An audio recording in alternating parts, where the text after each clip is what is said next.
O milionário Raul Prado Mansur era um homem que tinha tudo. Casa enorme no Morumbi, empresa grande, dinheiro sobrando. Mas quando voltou de 2 meses de viagem, os filhos dele, Luan e Flora, não estavam lá. Estavam morando na zona leste de São Paulo, na casa de Glória Ferreira, a faxineira da mansão. Alguém tinha tomado uma decisão sobre as crianças dele sem pedir autorização. E o motivo por trás disso é o que ninguém esperava. Nossas histórias têm viajado longe. De onde você está assistindo hoje? Compartilhe com a gente nos comentários. Raul Prado Mansur abriu a porta da própria casa e não ouviu nada. Nenhuma correria, nenhuma voz de criança, nenhum barulho de televisão no quarto do fundo. Só o som do ar-condicionado central e os próprios passos dele no piso de mármore. 2 meses fora, 2 meses negociando contratos em portos do outro lado do mundo. E a primeira coisa que sentiu ao voltar para o Morumbi foi aquele silêncio pesado demais para uma casa onde 2 filhos pequenos deveriam estar vivendo. A mala ainda estava na entrada quando ele começou a perceber os detalhes. Os brinquedos de Flora não estavam espalhados pela sala como de costume. O tapete colorido que ela usava para brincar com as bonecas estava dobrado num canto. O quarto de Luan, quando ele empurrou a porta, estava tão organizado que parecia um quarto de hotel. Cama feita com precisão, mesa limpa, sem um lápis fora do lugar. 7 anos. Criança de 7 anos não arruma quarto assim. Ou ninguém estava usando aquele quarto, ou alguém arrumou para esconder alguma coisa. Raul desceu as escadas com o coração acelerado. Na sala principal, o retrato de Samantha pendurado na parede estava coberto por uma camada fina de poeira. Ele passou o dedo pela moldura e olhou para o cinza que ficou na ponta do dedo. Samantha jamais teria permitido aquilo. Ela limpava aquele retrato toda semana, como se fosse uma obrigação sagrada. Isso foi 2 anos atrás, antes da doença, antes do fim. Raul respirou fundo e chamou o único funcionário que ainda estava na casa. "Onde estão as crianças?" O rapaz abaixou a cabeça e disse que não sabia ao certo, que seria melhor perguntar ao doutor Gabriel.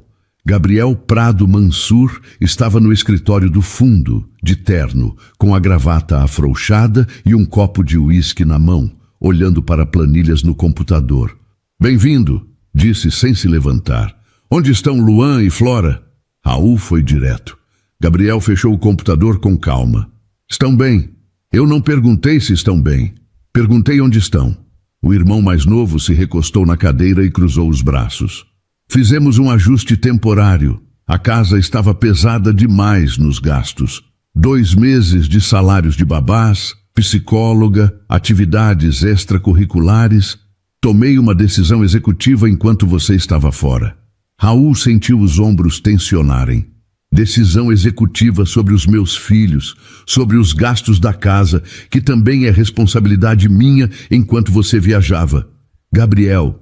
A voz de Raul ficou perigosamente mais baixa. "Onde estão as crianças?" Gabriel levantou os olhos. "Com a Glória." Raul achou que tinha ouvido errado. "Com quem?" "Com a Glória, a faxineira." O silêncio que veio depois durou 3 segundos. 3 segundos em que Raul ficou parado, olhando para o irmão, tentando encaixar aquela informação em algum lugar que fizesse sentido. "Você mandou meus filhos para a casa da faxineira. Eles estão bem cuidados. Foi temporário. Ela se ofereceu, inclusive." "Ela se ofereceu", Raul repetiu baixinho. "E você achou normal aceitar." Gabriel abriu as mãos como se estivesse explicando uma equação matemática. "Raul, criança dá despesa, dá trabalho, precisa de atenção. Você estava fora. Eu tinha uma empresa para gerir. A Glória conhece as crianças há 5 anos. Parecia a solução mais prática." "Prática!" Raul pegou as chaves do carro que estavam em cima da mesa. "Me passa o endereço dela. Agora." Gabriel pegou o celular com ar de quem estava sendo injustiçado e mandou a localização pelo WhatsApp. Raul saiu sem dizer mais nada. No carro, enquanto o GPS traçava o caminho da zona oeste para a zona leste, ele tentou organizar os pensamentos. 2 meses fora. Confiou o suficiente no irmão para não ligar todo dia, para não checar cada detalhe. Gabriel era diretor financeiro, conhecia a empresa, conhecia a rotina, mas não conhecia Luan, não conhecia Flora, nunca quis conhecer. O trânsito da Radial Leste estava parado. Raul bateu a palma da mão no volante uma vez, só uma, e ficou olhando para os carros à frente. 40 minutos depois, ele estacionou numa rua sem saída em Vila Matilde. A casa era pequena, de portão de ferro pintado de verde, com um vaso de samambaia na entrada. Luz acesa lá dentro, cheiro de comida vindo pela janela entreaberta. Raul desceu do carro e, antes de tocar a campainha, ouviu a gargalhada de Flora vindo de dentro. A gargalhada da filha, clara e alta, numa casa onde ele nunca tinha colocado os pés. Ele ficou parado na calçada, a mão no portão, sem conseguir apertar a campainha por um longo momento. Raul apertou a campainha. O som foi curto. Lá dentro, os barulhos continuaram por alguns segundos antes de alguém se mover em direção à porta. A mulher que abriu o portão tinha cabelos pretos presos num rabo de cavalo simples, avental ainda amarrado na cintura e expressão de quem não esperava visita naquela hora. Glória Ferreira olhou para ele um instante, reconheceu o rosto e não deu um passo para trás. Dr. Raul, não era surpresa na voz dela. Era quase uma confirmação, como se ela soubesse que esse momento ia chegar. Glória, ele olhou por cima do ombro dela. Meus filhos estão aqui. Não era uma pergunta. Estão. Ela abriu o portão. Pode entrar. A casa era pequena.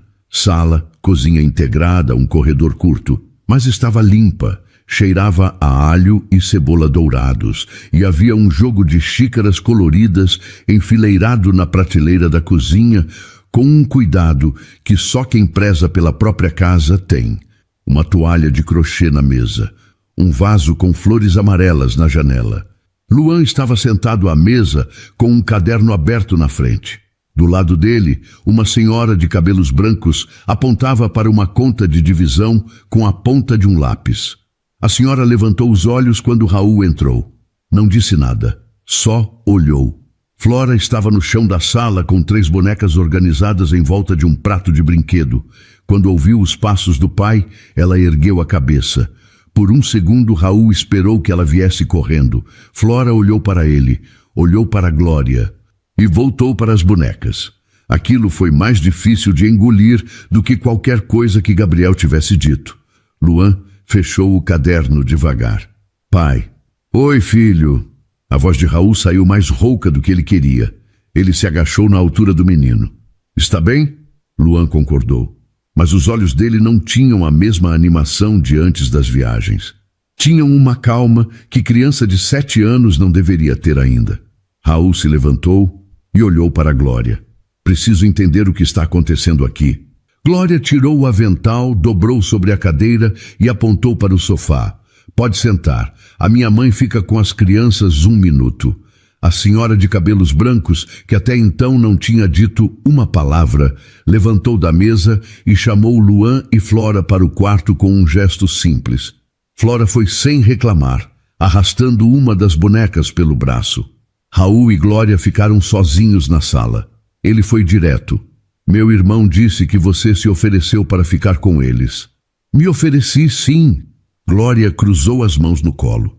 Porque a outra opção era deixar 2 crianças numa casa com 2 funcionários que mal sabiam os nomes delas. Eu deixei meu irmão responsável. Eu sei o que o senhor deixou. Ela disse com calma. E eu vi o que ficou. Raul não respondeu imediatamente. Glória continuou. A Lara, que era babá do Luan, foi embora na 2ª semana depois que o senhor viajou. O doutor Gabriel disse que o salário dela estava pesado demais. Aí veio outra, que ficou 3 semanas. Aí não veio mais ninguém. A psicóloga das crianças foi cancelada sem avisar. As aulas de natação de Luan também.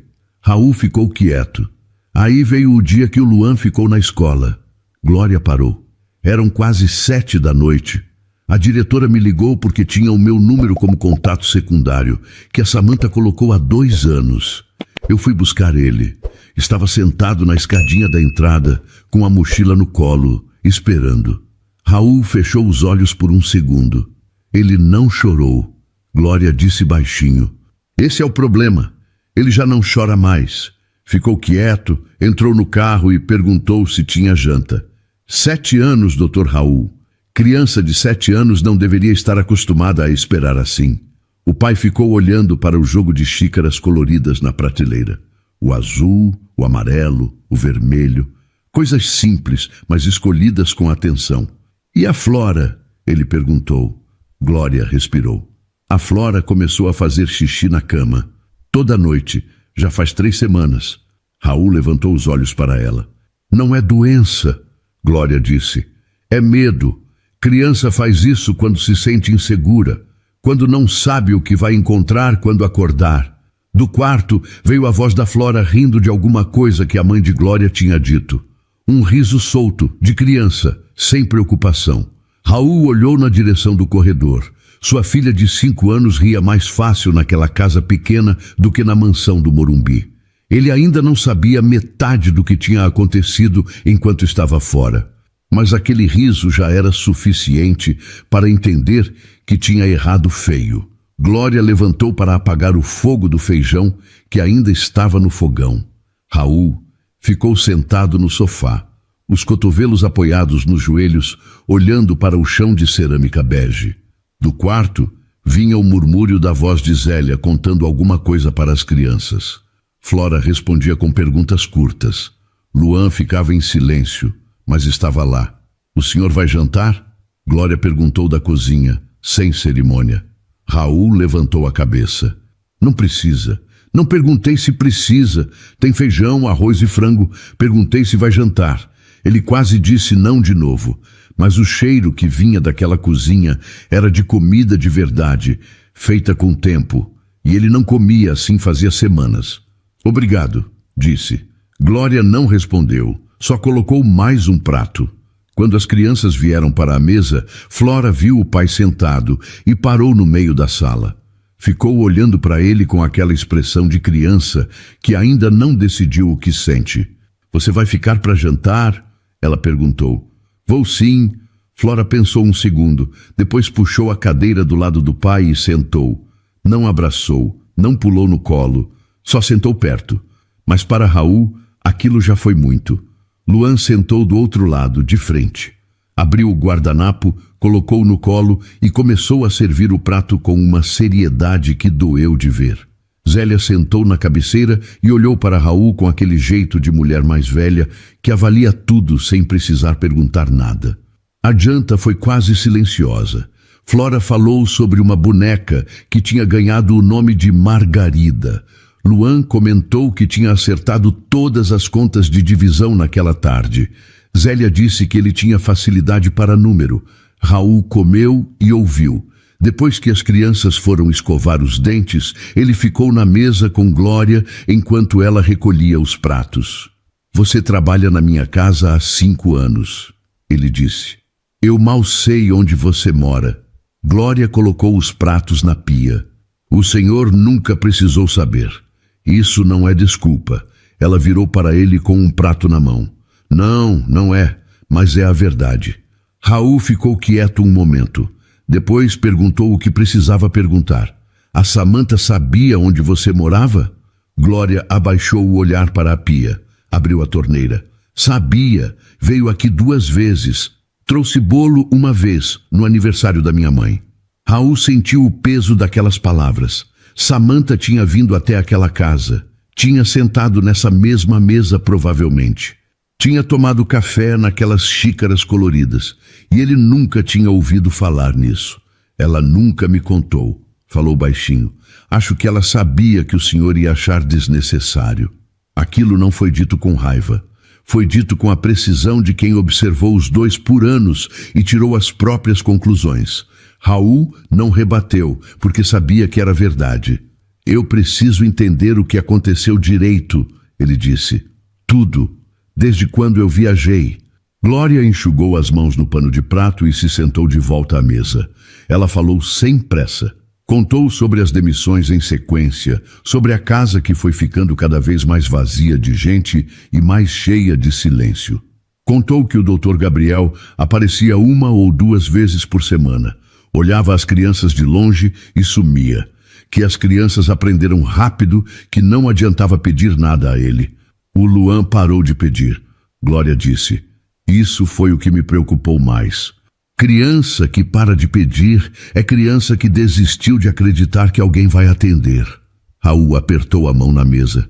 Aí veio a noite que a Flora acordou chorando às 2 da manhã e não tinha ninguém para atender. O funcionário que dormia na casa, o Paulo, tinha sido mandado embora naquela semana. Só tinha eu, que entro às 8 e saio às 6. Mas naquele dia eu tinha ficado mais tarde arrumando o quarto das crianças e ainda estava na casa quando ela começou a chorar. Glória parou e suspirou fundo. Peguei ela no colo. Ela apertou meu pescoço e não soltou mais. Ficou tremendo por quase meia hora. No dia seguinte liguei para o Dr. Gabriel. Disse que as crianças não podiam ficar assim. Ele disse que eu estava exagerando, que criança chora mesmo, e desligou. A voz de Flora veio do corredor. "Glória, a Margarida pode dormir na cama comigo?" Glória respondeu sem hesitar. "Pode sim, meu amor." Raul olhou para o corredor vazio depois que a voz da filha sumiu. Tinha muito ainda para entender, mas uma coisa já estava clara. Enquanto ele fechava contratos do outro lado do mundo, seus filhos aprenderam a não esperar por ele. Zélia tinha ido dormir cedo. As crianças também. Flora adormeceu com a boneca Margarida abraçada no peito e Luan ficou com o livro aberto na barriga até o sono vencer. Glória apagou a luz dos 2 quartos com aquele cuidado de quem faz isso toda noite há semanas. Raul estava sentado na sala quando ela voltou. A casa estava quieta. Lá fora, um cachorro latiu 1 vez e parou. O relógio de parede marcava quase 10 da noite. Glória sentou na poltrona de frente para ele e cruzou os braços, não com raiva, mas com o jeito de quem está prestes a dizer uma coisa difícil e quer ter firmeza para dizer. "Tem uma coisa que eu nunca contei para ninguém", ela disse. Raul a olhou. "Fui visitar a Samantha no hospital. 2 vezes. A segunda vez foi numa madrugada, quando as coisas já estavam muito ruins." Glória parou 1 segundo. Ela me pediu para ir. Mandou mensagem dizendo que estava com dificuldade para dormir e que queria conversar com alguém que não ficasse com cara de choro na frente dela. Raul reconheceu aquilo. Samantha odiava ver as pessoas sofrendo por ela. Ficava mais preocupada em consolar os outros do que em receber cuidado. Fiquei com ela umas 2 horas. Glória continuou. A gente conversou sobre muita coisa. Sobre a vida dela, sobre os filhos, sobre o Senhor, sobre mim, sobre o Senhor. Ela repetiu firme. Ela disse que o Senhor era um homem bom. Disse isso com convicção. Eu preciso deixar claro. Mas disse também que quando a dor ficava grande demais, o Senhor sumia dentro do trabalho, que era o jeito dele de não desabar. Raul ficou quieto. Ela entendia isso. Não estava com raiva, mas estava com medo. Glória olhou para as próprias mãos. Medo de ir embora e deixar as crianças num vazio. Não sem dinheiro, não sem casa, sem presença. A palavra caiu no silêncio da sala. No final daquela conversa, ela pegou minha mão. Glória disse baixinho. E pediu uma coisa. Disse que se um dia as crianças ficassem sozinhas demais, se ela sentisse que estavam perdidas, que eu não deixasse. Raul respirou fundo. Eu não contei isso antes porque não era meu lugar. Eu era a faxineira da casa. Não cabia a mim chegar para o senhor e dizer o que a Samantha tinha pedido. Mas quando vi o Luan naquela escadinha da escola e a Flora tremendo de madrugada, entendi que o momento tinha chegado.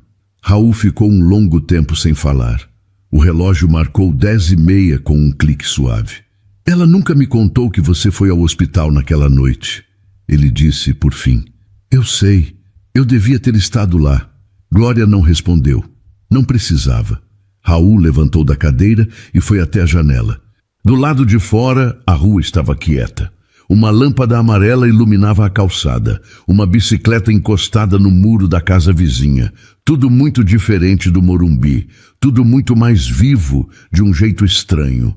Durante a doença dela, ele disse de costas para Glória, eu trabalhei mais do que nunca, achei que estava sendo forte, achei que era isso que precisava fazer, garantir que tudo funcionasse, que o dinheiro não faltasse, que a empresa não desandasse.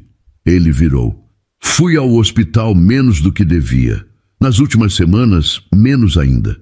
Dizia para mim mesmo que ela precisava de descanso, que minhas visitas cansavam.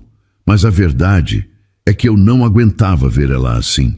Glória o olhou sem julgamento. Ela sabia disso, disse. E mesmo assim, a primeira coisa que me pediu foi para cuidar dos seus filhos.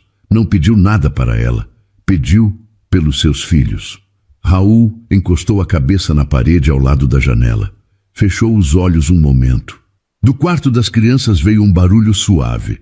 Passos pequenos no corredor. Flora apareceu na entrada da sala com o cabelo bagunçado e os olhos meio fechados, abraçada à boneca.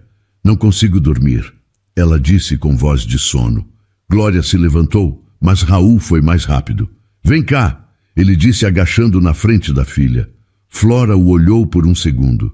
Depois estendeu os braços. Raul a pegou no colo. Ela pesava mais do que ele lembrava.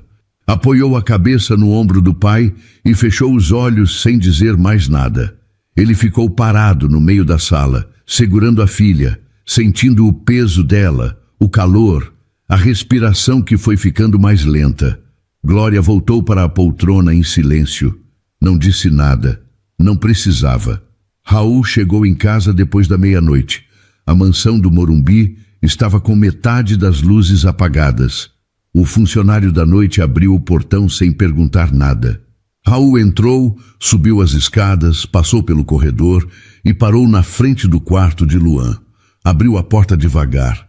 A cama estava arrumada, vazia. Cheirava a um leve mofo de quarto fechado que ninguém usa há semanas. Ele ficou na entrada por um tempo, olhando para aquele espaço organizado demais e sentiu um cansaço diferente do físico. O tipo de cansaço que não passa com sono. Na manhã seguinte, ele estava no escritório da empresa na Vila Olímpia, às 8 em ponto. Gabriel chegou às 9, com café na mão, e o passo tranquilo de quem não deve satisfação a ninguém. Quando abriu a porta da sala e viu o irmão sentado na sua própria cadeira, parou. Raul, achei que você fosse descansar hoje. Senta, Raul disse. Gabriel olhou para a cadeira do outro lado da mesa, a cadeira de visitante, e algo passou pelo rosto dele. Ele sentou. Raul abriu o computador e virou a tela para o irmão. Me explica isso aqui. Era uma planilha de gastos domésticos dos últimos 2 meses. Gabriel olhou para os números com calma calculada. Contenção de despesas, já expliquei. Você cortou a psicóloga das crianças. Era um gasto recorrente alto para um serviço subjetivo. Subjetivo, Raul repetiu. O Luan tem ansiedade. A psicóloga foi recomendada pelo pediatra dele. Você chama isso de subjetivo. Gabriel apoiou o cotovelo na mesa. Raul, você me deixou como responsável pela gestão. Gestão inclui cortar o que não é essencial. Meus filhos não são uma linha de custo. A voz de Raul não subiu. Ficou no mesmo tom, mas ficou dura como pedra. E você sabe disso. Gabriel ficou quieto. Raul voltou para a planilha. As babás.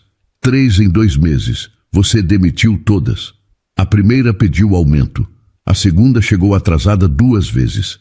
A terceira saiu porque você disse a ela que o trabalho era temporário e que não havia garantia de continuidade.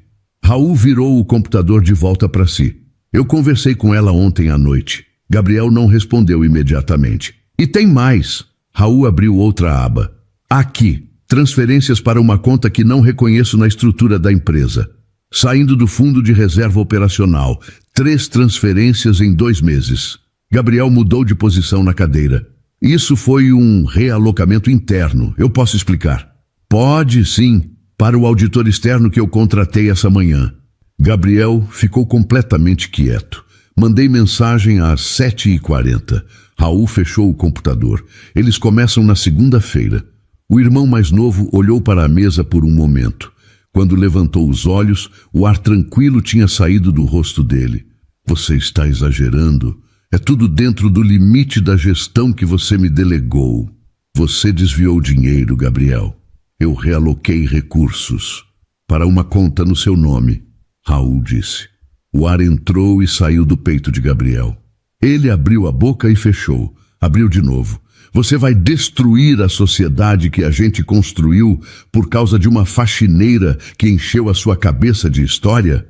Raul se levantou da cadeira. Eu vou destruir a sociedade porque você pegou dinheiro que não era seu, mandou embora todo mundo que cuidava dos meus filhos, deixou meu filho de 7 anos sozinho numa escadinha de escola por horas. E quando eu perguntei onde estavam as crianças, você disse estão bem, como se estivesse falando de um estoque que foi realocado. Gabriel ficou sentado, sem responder. Você nunca gostou deles, Raul disse. Da Samantha você aguentava. Das crianças você nunca gostou. Eu sabia disso e confiei em você do mesmo jeito. Esse erro é meu também. Ele pegou o paletó nas costas da cadeira. O advogado da empresa vai entrar em contato com você sobre os próximos passos. Até lá, seu acesso aos sistemas está suspenso. Gabriel se levantou, a cadeira raspando no chão. Você não pode fazer isso. Já fiz. Raul colocou o paletó. E se você tiver alguma dúvida sobre o que acontece com os desvios, o auditor vai esclarecer tudo na segunda-feira. Ele saiu pela porta sem bater. No corredor, uma assistente levantou os olhos da mesa com aquela expressão de quem ouviu mais do que devia e não sabe onde olhar. Raul passou direto. Lá fora, o sol da manhã batia forte no vidro do prédio. Ele ficou parado na calçada por um momento, a gravata afrouxada, olhando para os carros que passavam na rua. Tinha muito ainda para resolver, mas pelo menos agora ele sabia exatamente onde estava o problema. E sabia que nunca mais ia olhar para o lado enquanto ele crescia. Raul voltou para a casa de Glória naquela mesma tarde. Não ligou antes. Não avisou. Parou o carro na rua de Portão Verde e ficou sentado por 1 minuto, olhando para a fachada simples, para o vaso de samambaia na entrada, para a luz que já acendia lá dentro, mesmo sendo ainda dia. Desceu e tocou a campainha. Zélia abriu o portão dessa vez. Olhou para ele com aquela calma de mulher que já viu muita coisa na vida e não se assusta fácil. Pode entrar. Eles estão no quintal. O quintal era pequeno, com um varal, 2 vasos de tomate e um banco de madeira encostado na parede. Luan estava sentado no banco com um carrinho na mão, fazendo o carrinho andar devagar pelo braço do banco, como se estivesse testando alguma coisa. Flora estava agachada perto dos vasos, enfiando o dedo na terra com a concentração de quem está fazendo uma cirurgia muito importante. Raul parou na porta dos fundos. Ficou olhando para os dois sem que percebessem que ele estava ali. Luan fazia aquele barulho baixinho de motor com a boca, o tipo de barulho que criança faz quando está sozinha e sem plateia. Flora tirou o dedo da terra, olhou para ele com seriedade e disse: está seco. A Glória falou que quando está seco, tem que regar. Ela estava falando com o vaso, não com ninguém, só com o vaso. Raul sentiu um aperto no peito. Luan foi o primeiro a notar o pai. Parou o carrinho. Você voltou. Voltei. Raul entrou no quintal e se sentou no banco ao lado do filho. O que você está fazendo? Testando se a roda trava na curva. Luan mostrou o carrinho. Trava. Está com defeito. Deixa eu ver. Luan passou o carrinho. Raul examinou a roda, virou, tentou soltar o eixo com a unha. A roda estava empenada, encaixada torta no suporte. Dá para consertar? Luan perguntou. Dá.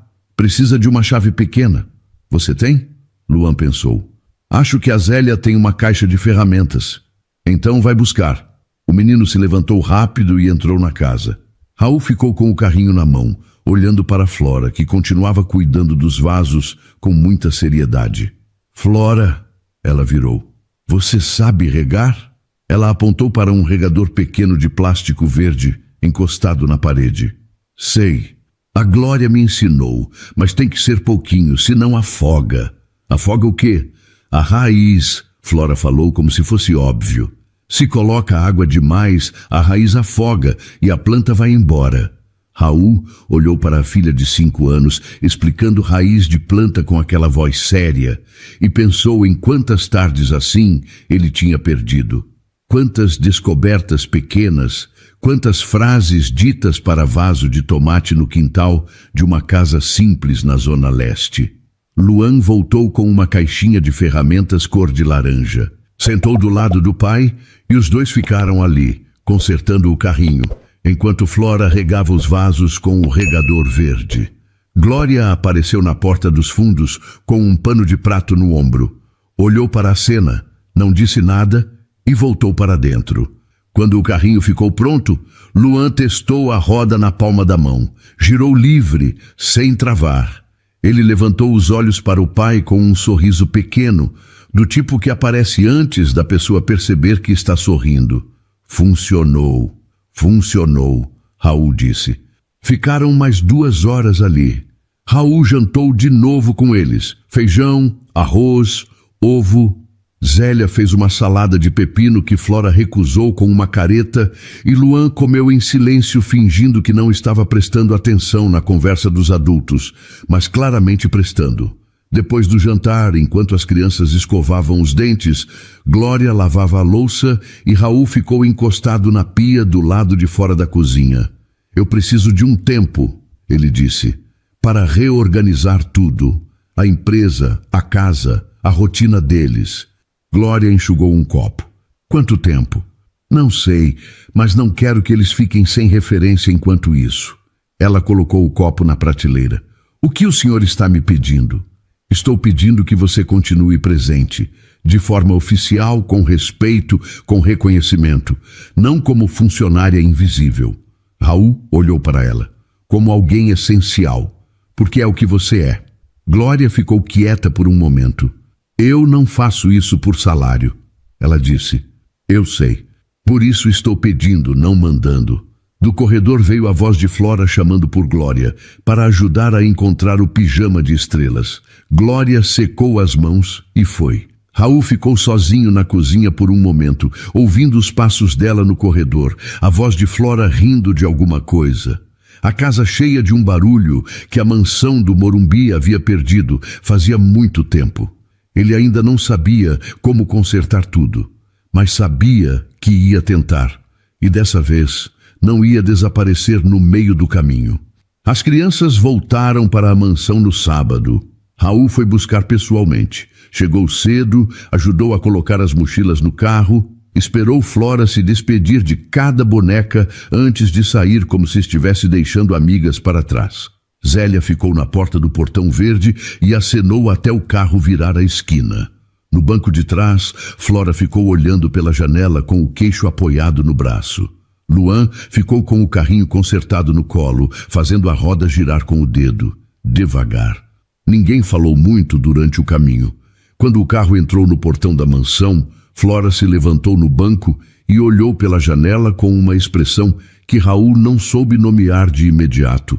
Não era alegria, não era medo. Era o olhar de criança que está medindo um lugar antes de decidir se confia nele. É muito grande, ela disse. É a nossa casa, Raul disse. Flora ficou olhando. A casa da Glória é menor, mas tem cheiro de comida. Luan desceu do carro sem comentar. Pegou a mochila, entrou pela porta principal e subiu as escadas direto para o quarto. Raul ouviu a porta fechar com um clique suave, sem bater, e aquilo de alguma forma foi pior do que se tivesse batido. Raul ficou com Flora na sala. Ela andou pelo espaço devagar, passando a mão no sofá, olhando para o retrato de Samantha na parede. Raul tinha tirado a poeira da moldura na noite anterior. A foto agora estava limpa, e Samantha sorria daquele jeito aberto que ela tinha, o tipo de sorriso que tomava o rosto inteiro. Flora parou na frente do retrato. Ficou olhando por um tempo longo para uma criança de 5 anos. Ela era bonita, Flora disse. Era. Raul chegou perto. Você tem os olhos dela. Flora virou para o pai e falou. Eu lembro do cheiro dela, do perfume, mas estou esquecendo a voz. Raul ficou parado. Você lembra da voz dela? Flora perguntou. Lembro, ele disse. A voz saiu firme, mas custou. Como era? Raul respirou. Era uma voz calma. Ela falava devagar quando estava feliz e rápido quando estava animada com alguma coisa. Quando lia a história para vocês, ela mudava o tom para cada personagem. Flora ficou pensando nisso. Depois concordou, como se aquilo tivesse encaixado alguma coisa que estava solta na memória dela. Pai. Sim. Ela olhou para ele com aqueles olhos que eram de Samantha. Você vai viajar de novo? Como depois que a mamãe ficou doente? O ar parou na garganta de Raul. Ele olhou para a filha, para aquela pergunta pequena que carregava tudo que ele não tinha enxergado há tempo e sentiu o peso de cada viagem, de cada embarque, de cada vez que tinha colocado a mala no carro, dizendo que ia voltar logo. Flora estava com 5 anos. Ela não tinha vocabulário para dizer o que estava sentindo, mas a pergunta dela disse tudo. Depois que a mamãe ficou doente. Raul sabia exatamente o que aquilo significava. Durante a doença de Samantha, ele tinha mergulhado no trabalho com uma dedicação que ele mesmo chamava de responsabilidade. Chegava tarde, viajava quando podia adiar.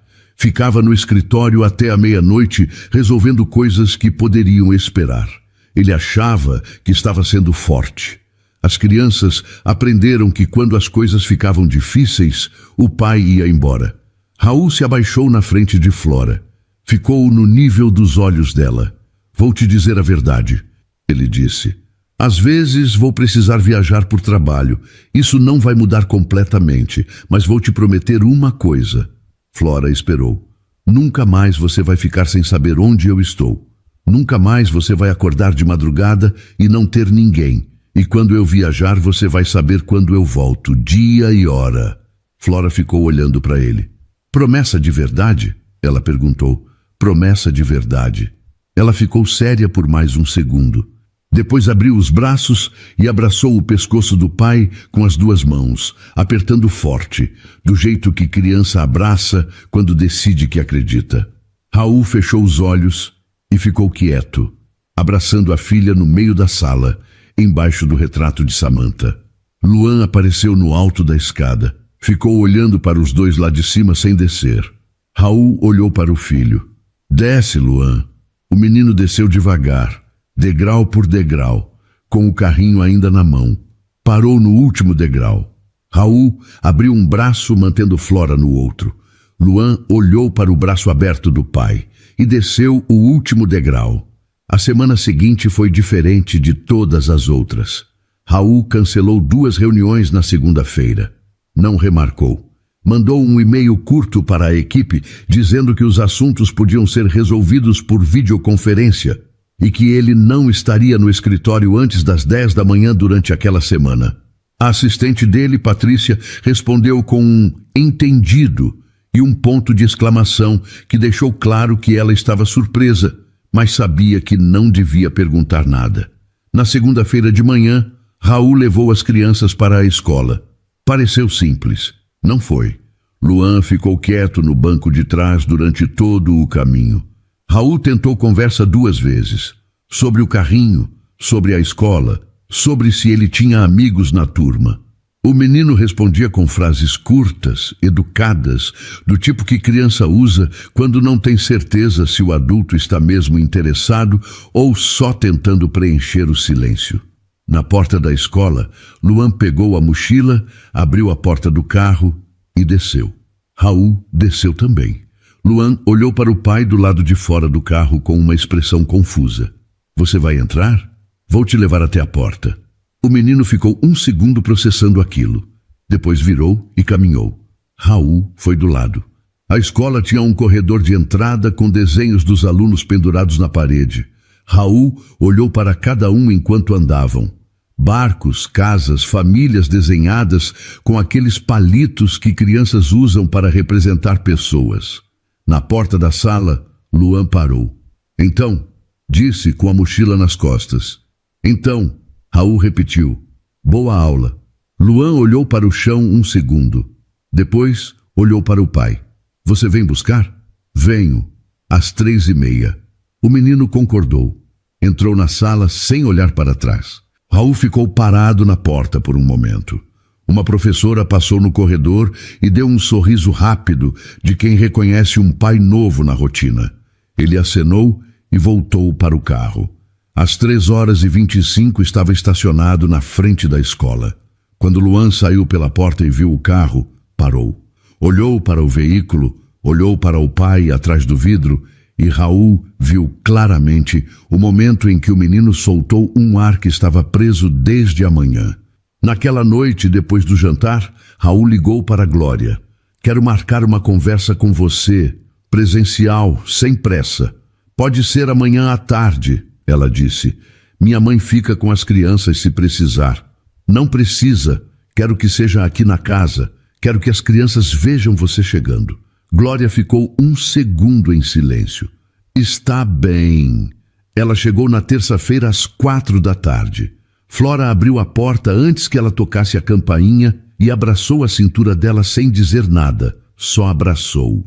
Glória passou a mão no cabelo da menina com aquela naturalidade de quem já fez isso muitas vezes. Raul os observou da sala.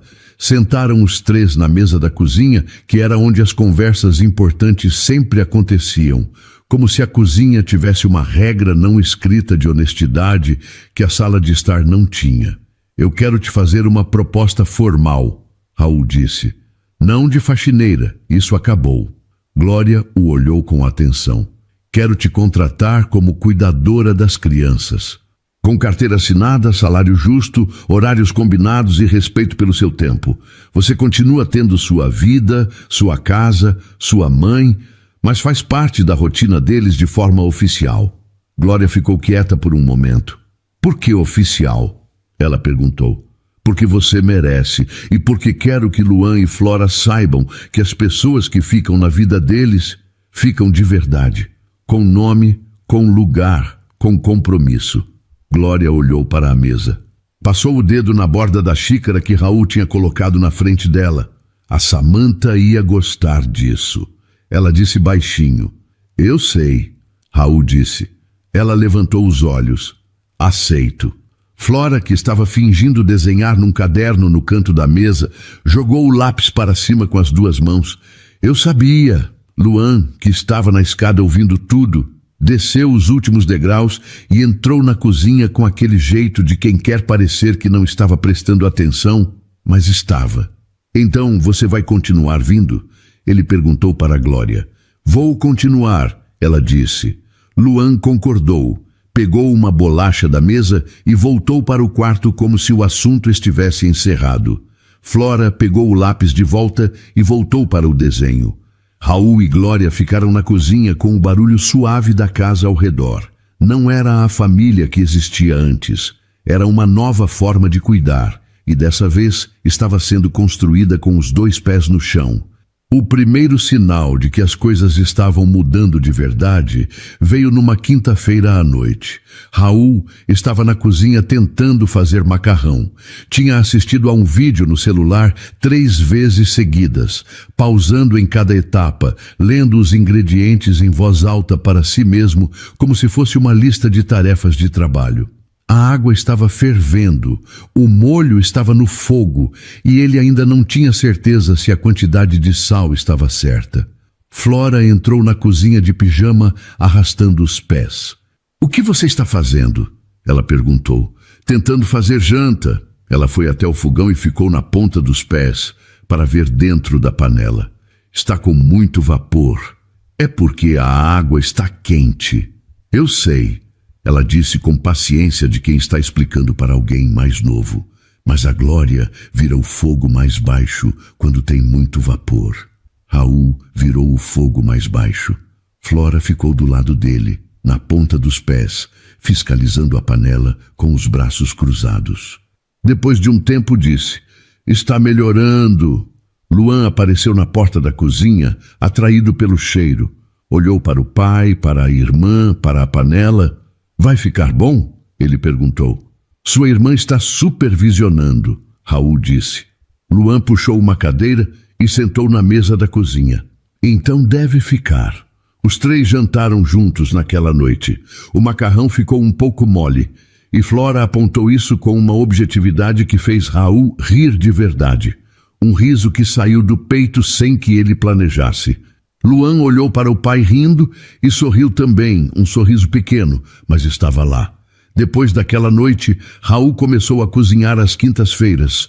Não porque ficava bom, ficava razoável na maioria das vezes e ruim em algumas, mas porque as crianças passaram a aparecer na cozinha enquanto ele tentava, e aqueles 40 minutos antes da janta viraram o momento mais honesto do dia. Na semana seguinte, ele marcou a primeira sessão de terapia para as crianças. A psicóloga se chamava Ana Luísa. Tinha um consultório em Pinheiros com uma parede inteira de livros e uma caixa de brinquedos no canto que Flora avistou antes mesmo de sentar.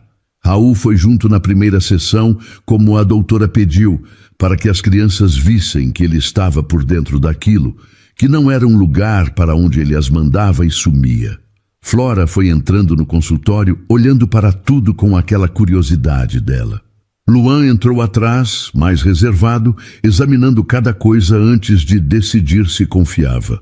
A doutora Ana Luísa se apresentou, perguntou os nomes, perguntou o que cada um gostava de fazer. Flora disse que gostava de cuidar de plantas e que sabia que não podia colocar água demais. Luan disse que gostava de consertar coisas que estavam quebradas.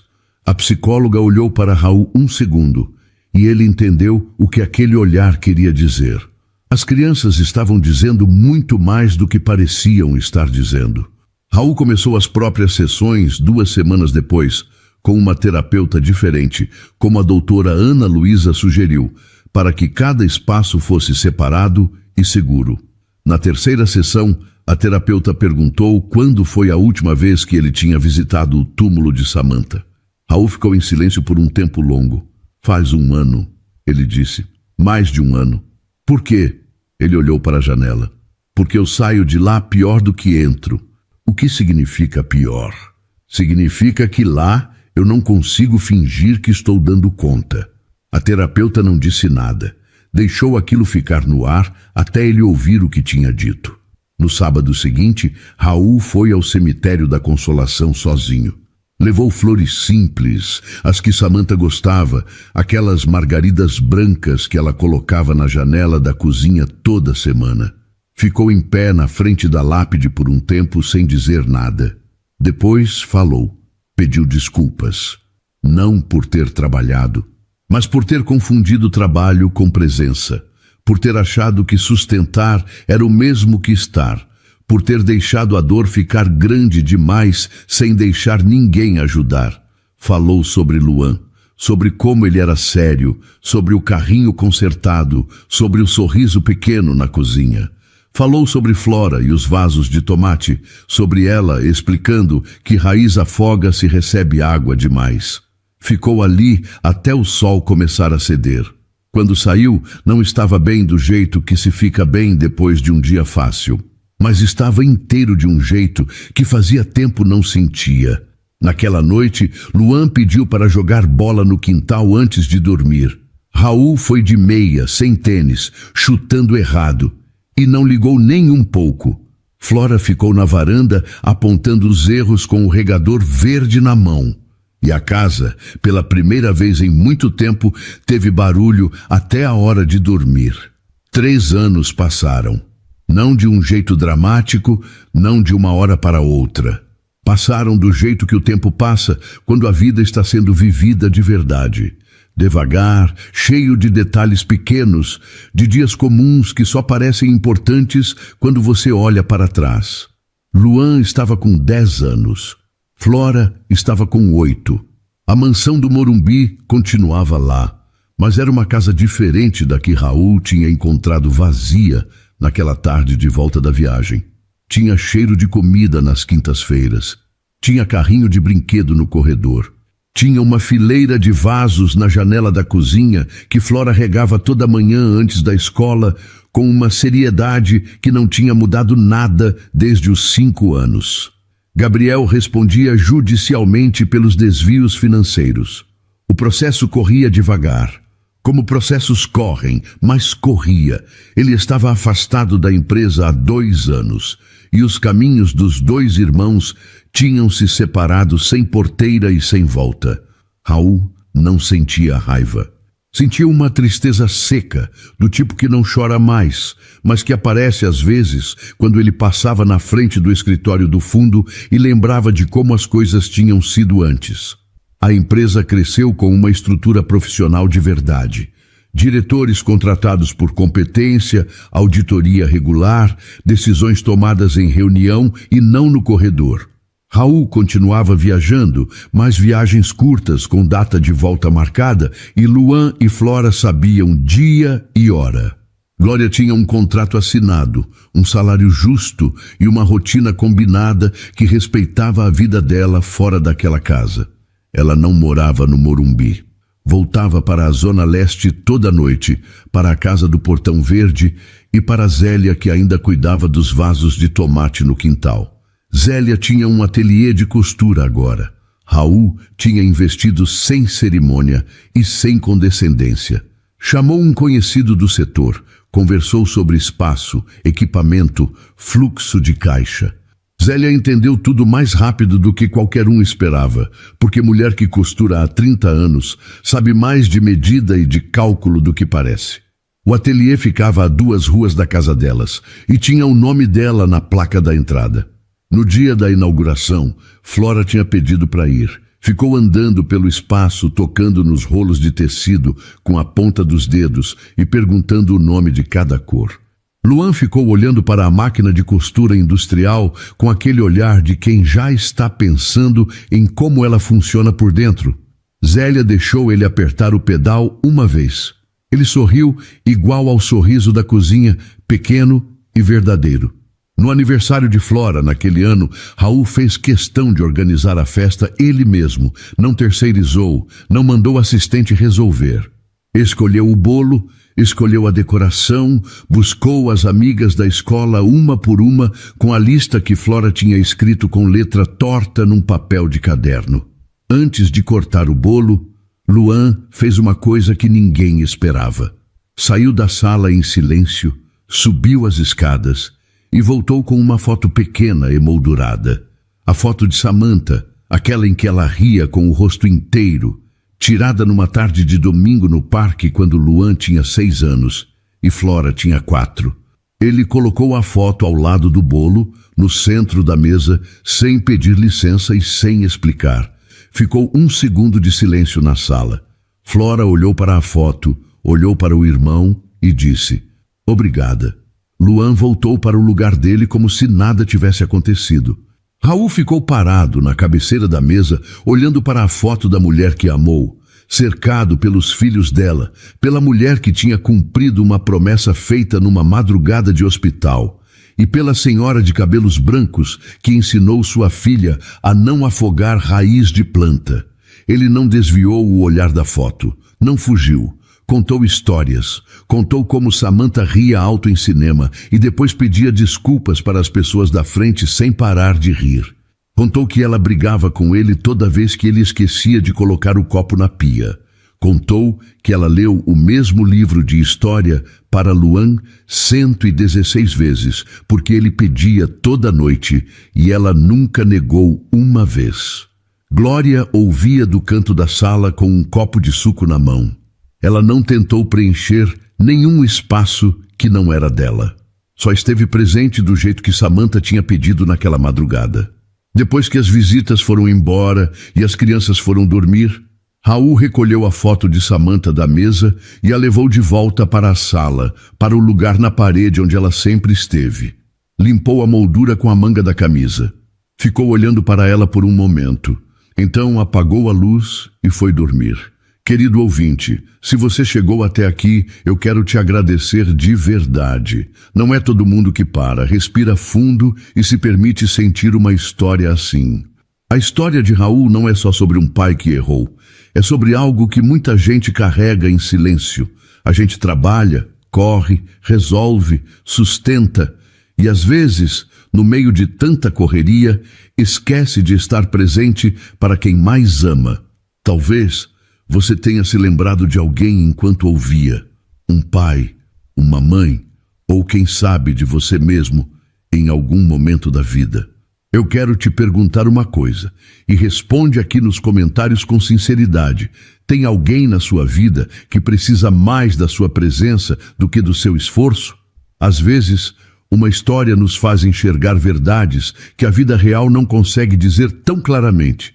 Se essa história tocou no seu coração, compartilha com alguém que você ama.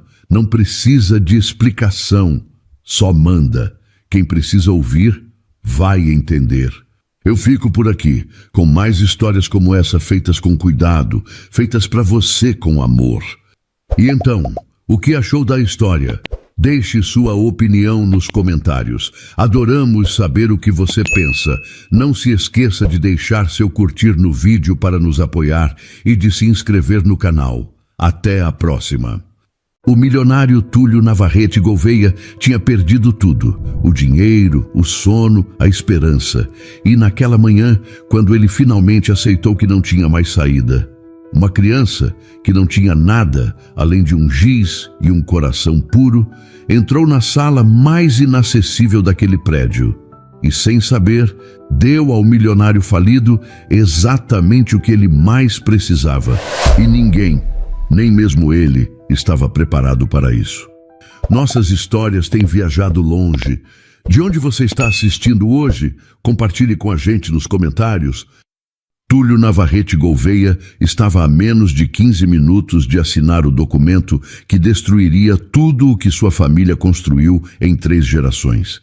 A caneta estava ali, na mesa de mogno do 40º andar da Torre Navarrete, esperando apenas que ele tivesse coragem de acabar com o império. Senhor Navarrete, precisamos da sua assinatura agora, disse o Dr. Alberto Mandetta, advogado-chefe da empresa, ajeitando os óculos com impaciência. A imprensa está no saguão. Não podemos adiar mais. Túlio olhou para o teto, tentando conter o desespero que subia pela garganta. 38 anos de vida e tudo desmoronando em questão de meses. Os hotéis vazios, as dívidas acumuladas, os funcionários sem salário. Ele havia falhado com todos. Quantas pessoas vão perder o emprego? Perguntou, a voz saindo mais fraca do que gostaria. Mandetta suspirou, folheando os papéis. 3.200 funcionários diretos. Se contarmos os terceirizados, mais de 5.000 famílias serão afetadas. 5.000 famílias. O número pesava como concreto sobre os ombros de Túlio. Ele pensou no avô, que começara com um pequeno hotel na Liberdade e transformara aquilo em uma rede de luxo. Pensou no pai, que expandira para o Itaim Bibi e a Vila Olímpia. E agora ele, o herdeiro que prometera continuar o legado, estava prestes a jogar tudo no lixo. Túlio, você está bem? Perguntou Vitor Nogueira, o contador, notando a palidez do patrão. Estou, mentiu Túlio, passando a mão pelo rosto cansado. Ele não dormia direito há semanas. Não comia direito. Não vivia direito. Do outro lado da mesa, Caetano Bragança Teles, seu sócio há 10 anos, permanecia em silêncio. Caetano, você tem certeza de que não há outra saída? Insistiu Túlio, uma última fagulha de esperança brilhando em seu peito. Caetano abriu as mãos em um gesto de rendição. Túlio, eu revisei os números dezenas de vezes. Estamos enterrados em dívidas. O Grupo Hélios Imperial está disposto a assumir tudo, mas só se assinarmos hoje. Amanhã, a proposta cai. A proposta. Vender a Navarrete Hotels por um valor ridículo para um conglomerado internacional que transformaria seus hotéis em apenas mais uma marca sem alma. Túlio pegou a caneta. Suas mãos tremiam. Senhor Navarrete, Eu preciso ir ao banheiro rapidamente, disse Joyce Amaral, a secretária executiva, levantando-se da cadeira no canto da sala. Ela saiu apressada e Túlio percebeu que ela estava chorando. Joyce trabalhava ali há 8 anos.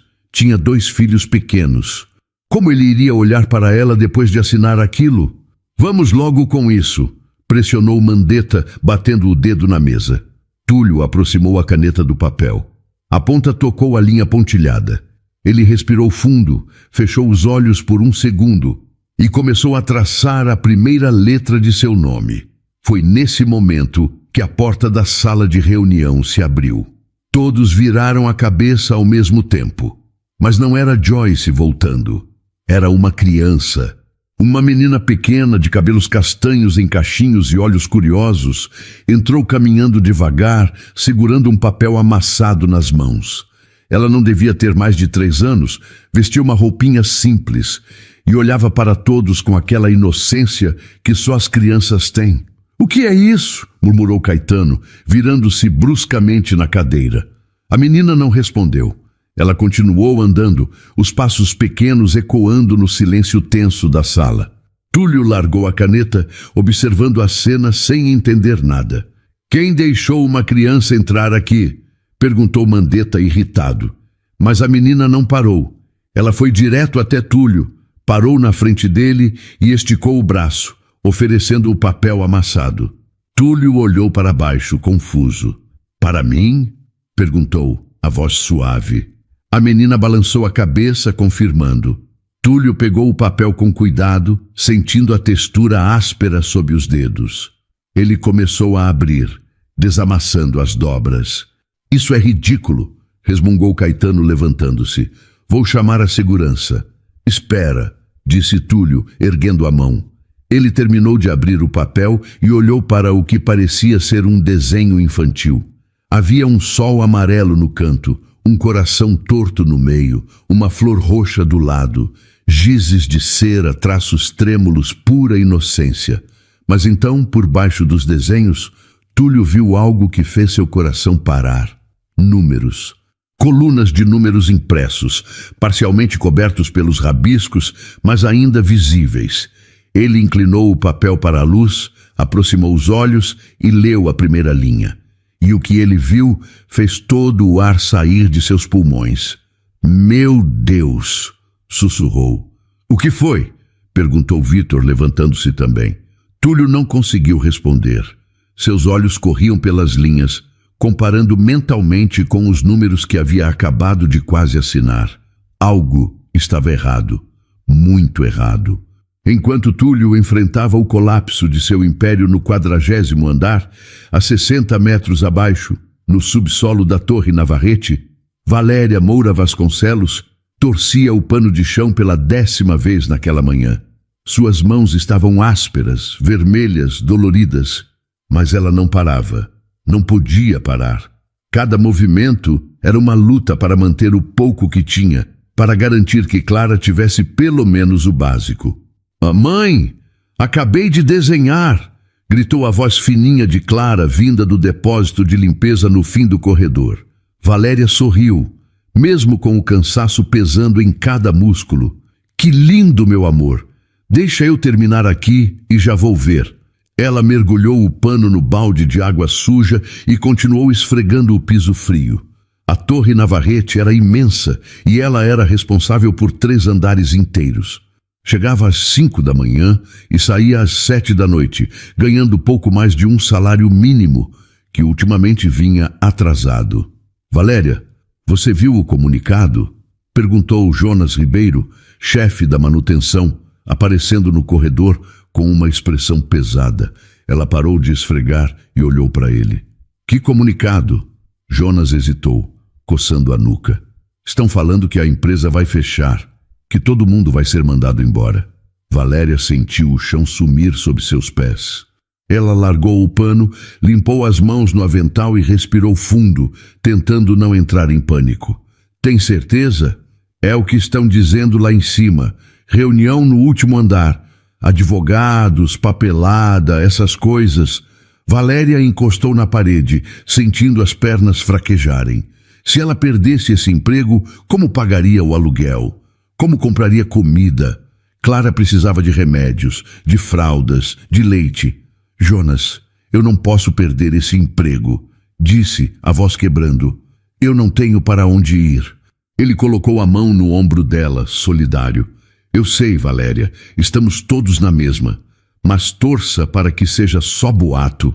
Ele se afastou, e Valéria ficou ali, sozinha no corredor gelado, tentando conter as lágrimas. Ela não podia chorar.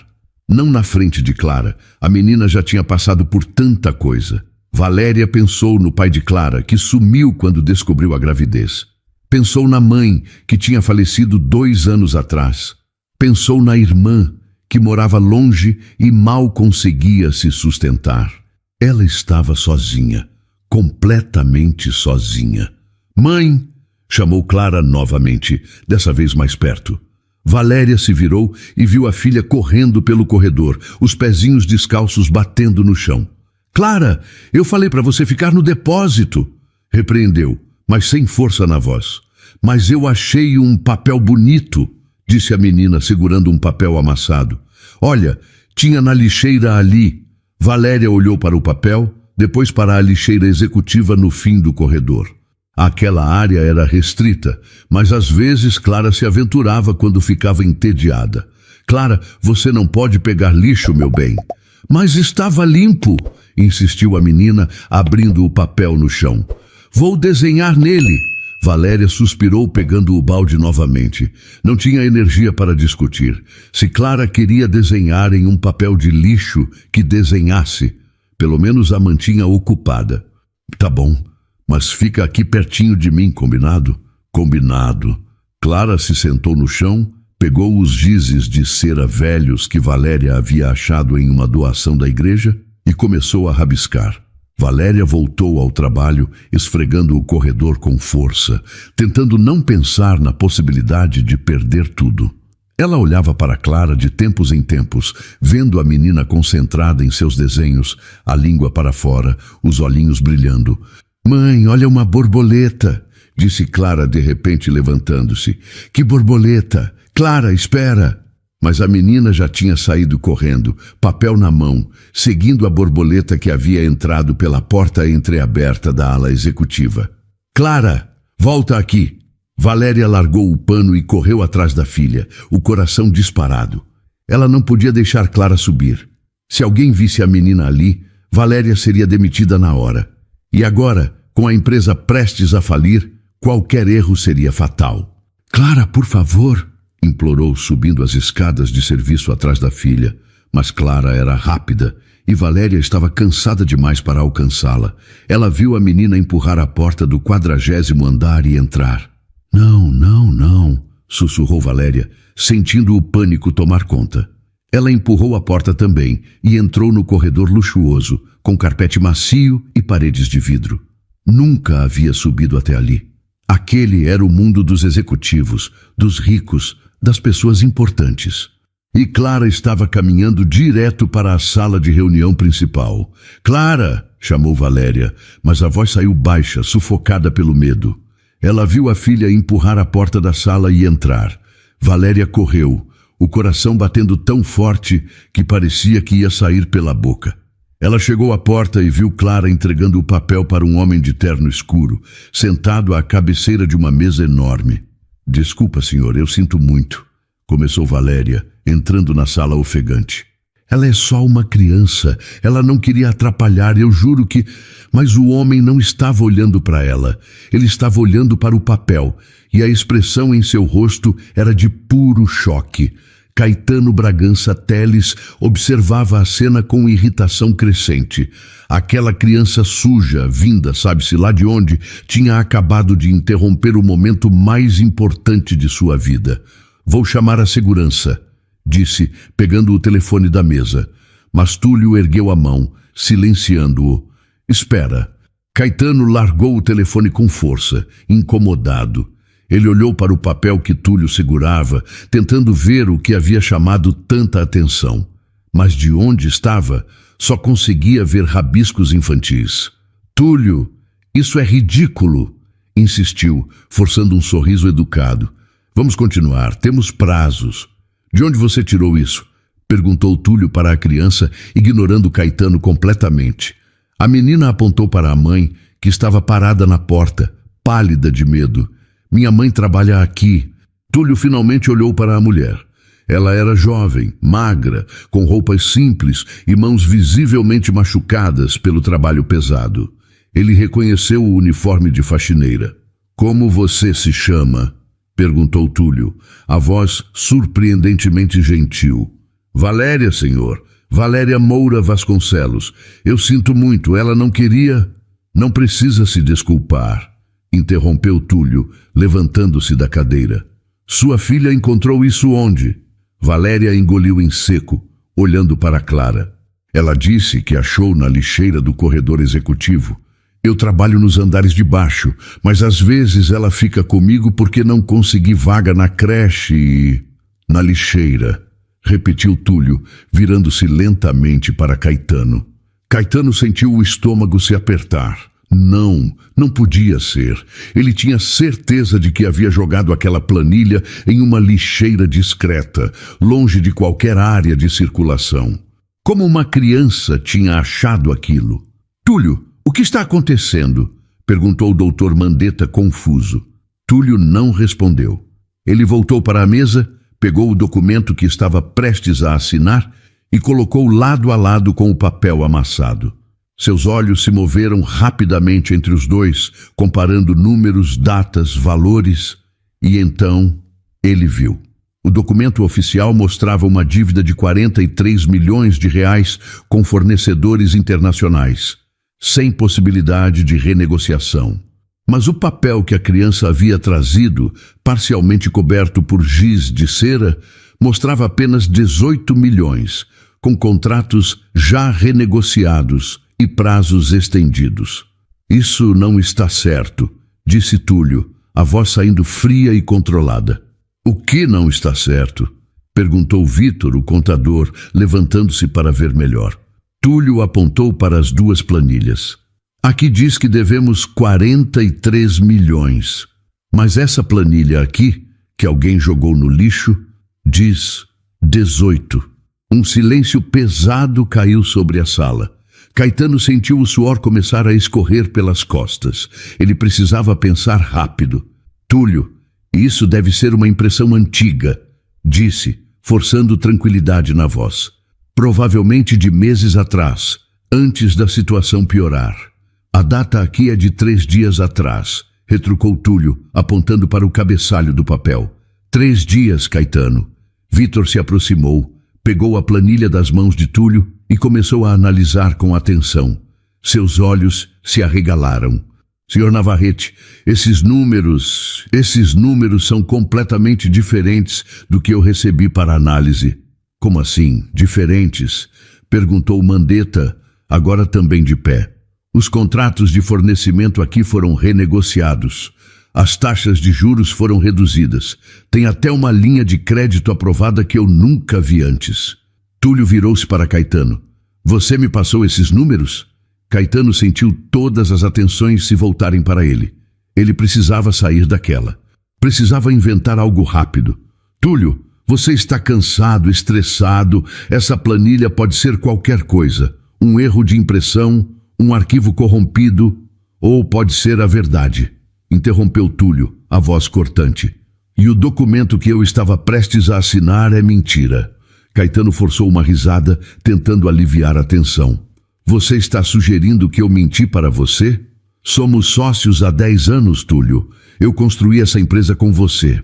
Então me explica isso, disse Túlio, jogando as duas planilhas na frente de Caetano.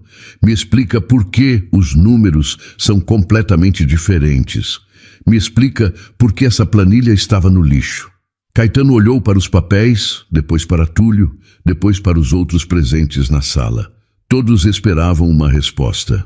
Eu não sei explicar, disse finalmente cruzando os braços, mas acusar alguém sem provas é irresponsável. Provas, repetiu Túlio, pegando o telefone da mesa.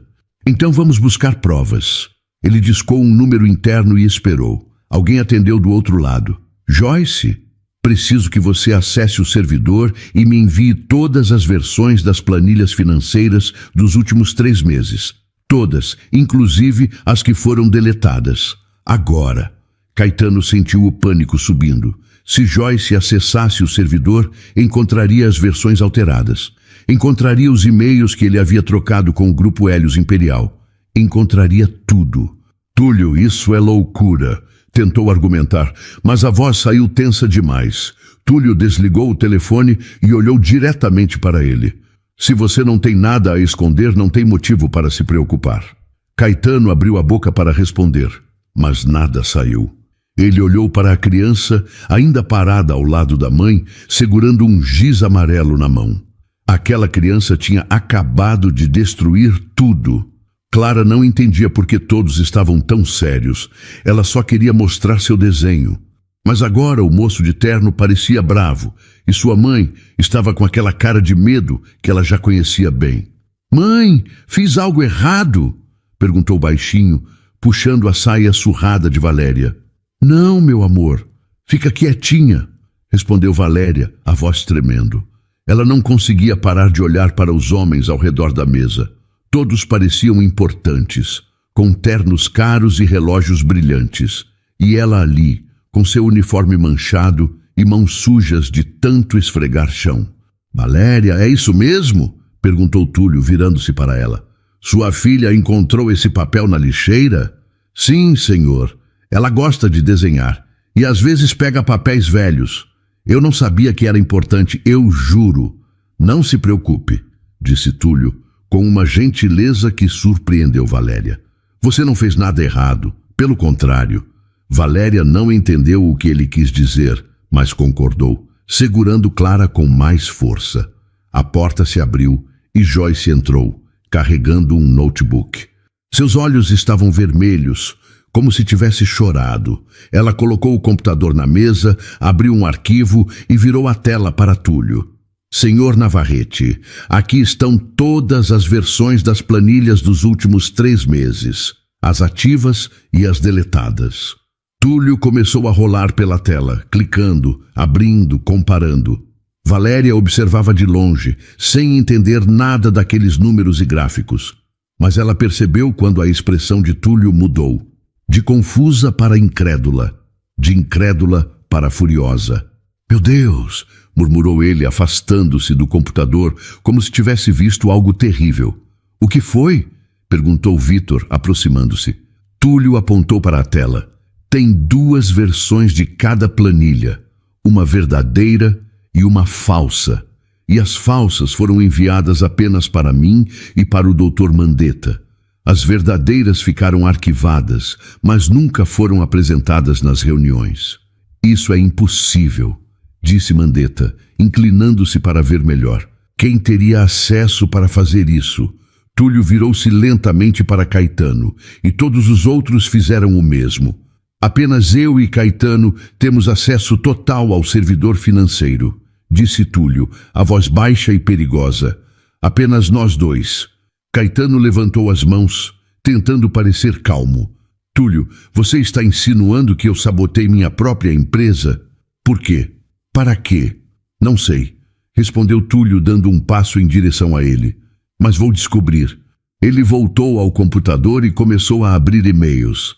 Valéria viu quando ele parou em um, os olhos fixos na tela. Ele clicou, leu e ficou completamente imóvel. "Você estava negociando com o Grupo Hélios pelas minhas costas", disse Túlio, a voz saindo gelada. Caetano abriu a boca, mas nada saiu. "Tem e-mails aqui de 6 meses atrás. Você ofereceu a eles nossa empresa por 25 milhões, 1/3 do valor real." "Túlio, eu posso explicar." "Explica então", interrompeu Túlio, cruzando os braços. "Explica por que você está tentando me fazer assinar a falência de uma empresa que ainda está saudável. Explica por que você manipulou números. Explica por que você estava vendendo tudo pelas minhas costas." Caetano ficou em silêncio. Seu rosto estava vermelho e ele suava visivelmente agora. Ele olhou para os lados procurando apoio, mas todos o encaravam com desprezo. "Você não entende", disse finalmente, a voz saindo baixa. Essa empresa estava afundando de qualquer jeito. Eu só acelerei o inevitável. Afundando? Repetiu Túlio sem acreditar. Os números reais mostram que estamos bem. Temos fluxo de caixa positivo, contratos renegociados, linhas de crédito aprovadas. Não estamos afundando, nunca estivemos. Você é ingênuo, respondeu Caetano, a compostura finalmente quebrando. Acha que consegue competir com gigantes como o Hélios? Eles vão nos esmagar de qualquer forma. Eu só garanti que saíssemos com alguma coisa. Saíssemos? Túlio deu uma risada amarga. Ou que você saísse com alguma coisa. Caetano não respondeu. Ele apenas olhou para longe, os maxilares apertados. Túlio pegou o telefone novamente e discou. Segurança? Preciso que subam imediatamente na sala de reunião principal. Tragam a polícia também. Valéria sentiu Clara se encolher ao seu lado. A menina não gostava de gente brava. Ela abaixou e pegou a filha no colo, tentando protegê-la de toda aquela tensão. Você não pode fazer isso, disse Caetano, levantando-se rapidamente. Eu sou sócio dessa empresa. Você não tem autoridade para... Tenho 51% das ações, interrompeu Túlio. E você acabou de admitir sabotagem e fraude. Então sim, eu posso. A porta se abriu e 2 seguranças entraram, seguidos por um policial. Caetano olhou para eles, depois para Túlio, e algo nele cedeu. Você vai se arrepender disso, disse a voz cheia de veneno. O único que vai se arrepender aqui é você, respondeu Túlio. Os seguranças se aproximaram de Caetano, e ele não resistiu. Deixou que o levassem, mas não sem antes lançar um último olhar de ódio para Clara. Valéria sentiu um arrepio. Ela apertou a filha contra o peito, desejando poder desaparecer dali. Quando Caetano finalmente saiu, a sala ficou em silêncio. Ninguém sabia o que dizer. Túlio voltou para a cadeira e se sentou, passando as mãos pelo rosto. Senhor Navarrete, começou Valéria, a voz baixa. Eu posso ir embora agora? Túlio olhou para ela, como se tivesse esquecido que ela ainda estava ali. Não, disse ele, e Valéria sentiu o coração afundar. Não vai embora ainda. Ela esperou, segurando Clara, preparada para o pior. Mas o que Túlio disse em seguida foi algo que ela jamais esperaria ouvir. Senta, por favor, disse Túlio, apontando para uma das cadeiras ao redor da mesa. Valéria olhou para a cadeira estofada de couro como se fosse algo proibido. Ela nunca havia sentado em uma cadeira daquelas. Nunca havia sequer pisado naquela sala antes daquele dia. Eu não posso, senhor. Eu preciso voltar ao trabalho. Senta, repetiu Túlio, dessa vez com mais firmeza, mas ainda gentil. Por favor. Valéria hesitou. Depois caminhou devagar até a cadeira e se sentou na beirada, como se estivesse pronta para sair correndo a qualquer momento. Clara ficou no colo dela, agarrada ao pescoço da mãe. Túlio puxou uma cadeira e sentou-se na frente dela, ficando na altura dos olhos de Valéria. Ele respirou fundo antes de falar. Você tem ideia do que sua filha acabou de fazer? Valéria balançou a cabeça, os olhos começando a arder de lágrimas. Eu sinto muito se ela atrapalhou. Ela é só uma criança, não sabe de nada. Ela salvou essa empresa, interrompeu Túlio. Valéria parou de falar, confusa. O quê? Sua filha salvou essa empresa, repetiu Túlio, apontando para o papel amassado ainda sobre a mesa. Se ela não tivesse pegado aquele papel, eu teria assinado a falência agora mesmo. 5.000 pessoas teriam perdido o emprego, incluindo você. Valéria olhou para Clara, que brincava com o botão da camisa da mãe, alheia a tudo. Eu não entendo. Meu sócio estava me roubando, explicou Túlio, a voz carregada de emoção. Ele estava manipulando os números para me fazer acreditar que estávamos falidos. E eu acreditei. Eu ia assinar aquele documento e entregar tudo de graça para um grupo rival. Mas sua filha achou a planilha verdadeira, a que ele tinha jogado no lixo. E graças a isso, eu descobri a verdade. Valéria sentiu as lágrimas finalmente caírem. Ela não sabia se chorava de alívio, de medo ou de choque. Talvez fosse tudo junto. Então não vamos ser demitidos. Não, respondeu Túlio, sorrindo pela primeira vez, desde que tudo havia começado. Ninguém vai ser demitido. Pelo contrário, vamos crescer. Valéria cobriu o rosto com as mãos, soluçando. Clara se assustou e começou a fazer carinho no cabelo da mãe. Não chora, mamãe. Tá tudo bem. Túlio se levantou e pegou um copo de água, oferecendo para Valéria. Ela aceitou com as mãos trêmulas e bebeu em goles curtos, tentando se acalmar. Valéria, há quanto tempo você trabalha aqui? Perguntou Túlio, voltando a sentar. 5 anos, senhor. 5 anos, repetiu ele pensativo. E eu nunca soube seu nome até hoje. Valéria baixou os olhos envergonhada. Eu sou só uma faxineira. Não espero que os patrões saibam quem eu sou. Isso vai mudar, disse Túlio, a voz firme.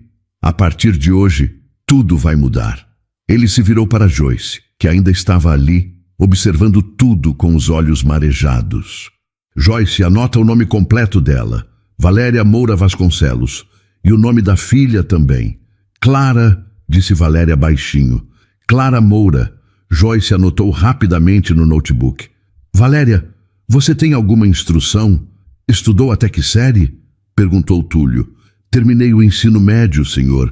Queria fazer faculdade, mas... Ela olhou para Clara. As coisas não deram certo. E se eu te oferecesse uma bolsa de estudos integral? Perguntou Túlio, inclinando-se para a frente. Qualquer curso que você quiser. Administração, contabilidade, o que for. Valéria arregalou os olhos. Senhor, eu não posso aceitar isso. Eu não mereço... Você merece, interrompeu Túlio. Sua filha salvou minha empresa. Isso vale mais do que qualquer coisa que eu possa te oferecer, mas eu vou tentar. Ele fez uma pausa, pensando.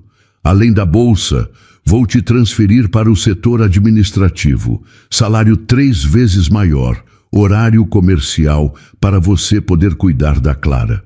E vou providenciar uma vaga para ela na melhor creche da região. Tudo pago pela empresa. Valéria não conseguia acreditar no que estava ouvindo.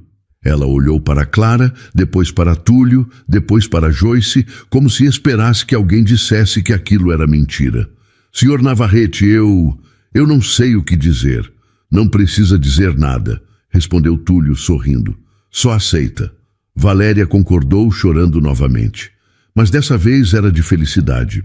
Túlio se levantou e pegou o papel amassado com os desenhos de Clara. Ele olhou para o sol amarelo, o coração torto, a flor roxa. Depois olhou para a menina, que agora sorria para ele.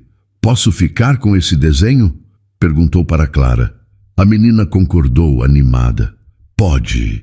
Eu faço outro depois. Túlio guardou o papel com cuidado, como se fosse a coisa mais valiosa do mundo. Esse desenho vai ficar emoldurado no meu escritório, para eu nunca esquecer do que quase aconteceu e para nunca esquecer de quem me salvou. Valéria limpou as lágrimas e sorriu. Pela primeira vez em anos, ela sentiu esperança. A notícia da sabotagem de Caetano Bragança Teles se espalhou pela Torre Navarrete como fogo em palha seca. Em menos de 2 horas, todos os funcionários já sabiam que a empresa não iria fechar, que o sócio havia sido afastado e que uma criança de 3 anos havia salvado milhares de empregos.